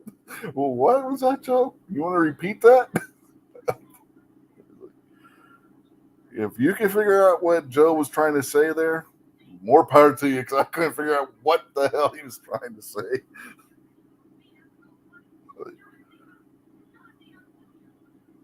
It was almost something Slavic because it had more consonants than vowels.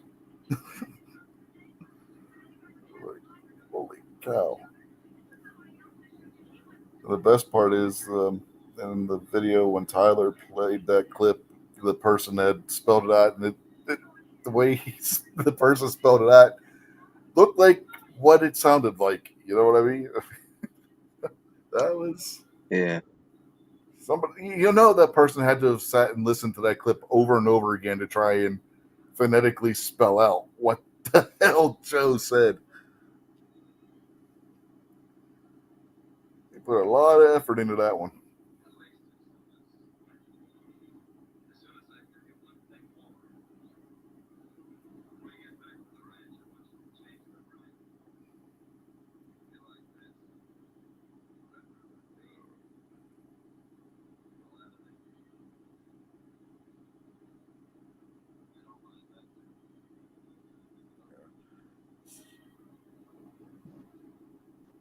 Sounds like everybody's tired tonight.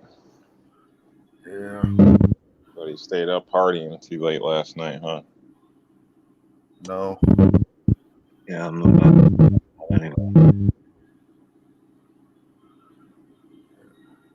7 out there says, for anyone who likes to laugh at Joe, I have over 100 funny videos in one of my Biden playlists.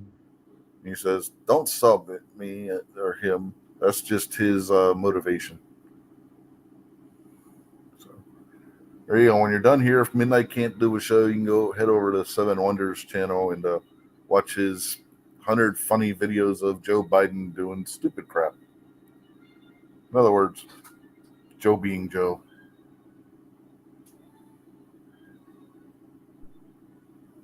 Yeah, I already know he's an idiot. I don't have to watch him.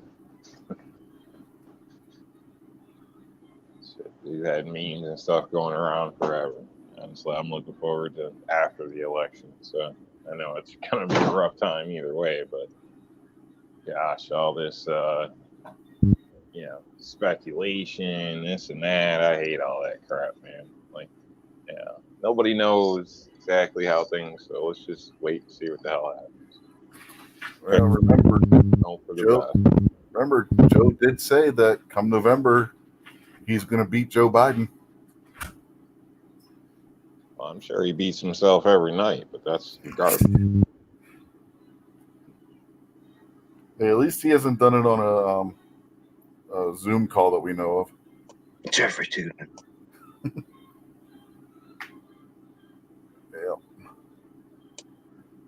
Yeah.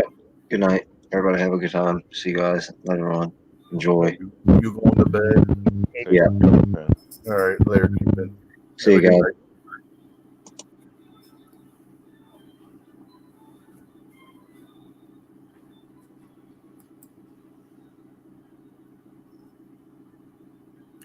Hopefully Midnight gets the show going soon. If he's going, or lets me know. I am not going to be able to cover for him tonight. There's no way I'm staying up too much longer myself. Yeah, I couldn't sleep very well myself. I was through Rick's Life as I See It yesterday, then G23 show. Started drinking a little bit of Captain and Coke there, and then ended up on Dangerous Freedom show, and ended that by getting attacked by a half-dressed vampire. So had a hell of a night. So Oh God! Seven says he also has an awesome NFAC playlist. The bolt goes forward. The gun has fired. It's a bullpup. They call it a bullpup because it kicks like a mule. Like, what?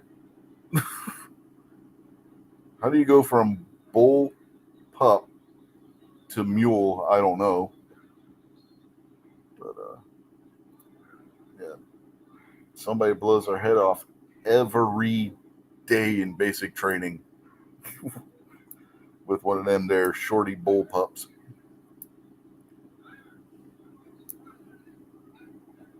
The shorty bull pup that was a 20-inch full-size AR-15, by the way.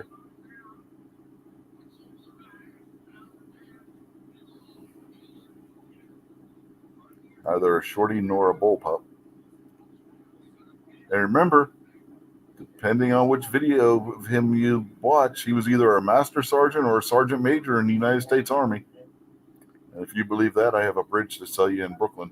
He was a master sergeant major. Uh-huh.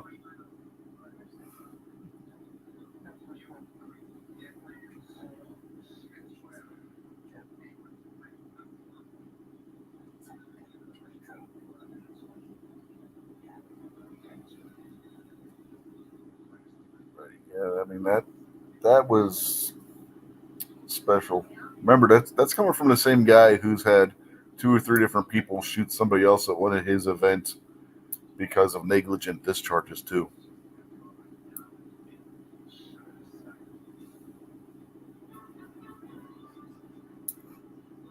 Faust says he was a major disaster. Yeah, you could say that. You could also say he was a complete and total idiot.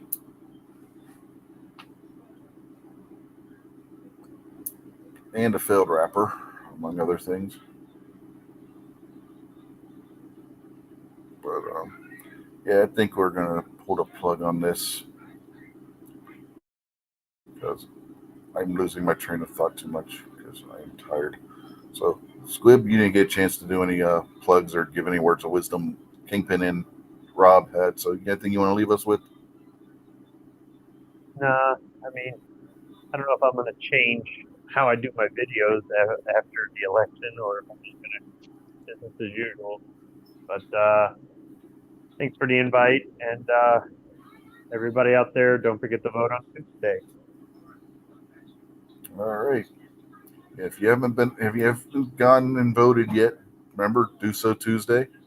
Do so in person. Don't fall for their mail-in ballot crap unless you applied for your usual absentee because you're, say, doing a job in one state but want to vote in your home state. That's a different situation. But don't do their silly, yeah, everybody has to vote by mail nonsense. No, don't do that. I mean, if you can still early vote tomorrow and you want to do that in your state, you go in person to do it, go ahead and do that. But for sure, make sure you go in person and vote. Don't fall for their trickery because we've already seen too many ballots are being misplaced and verifiably so. So, well, until next week, we will bid you all adieu at this point and have a good night, folks. Throw out a tagline if you have one.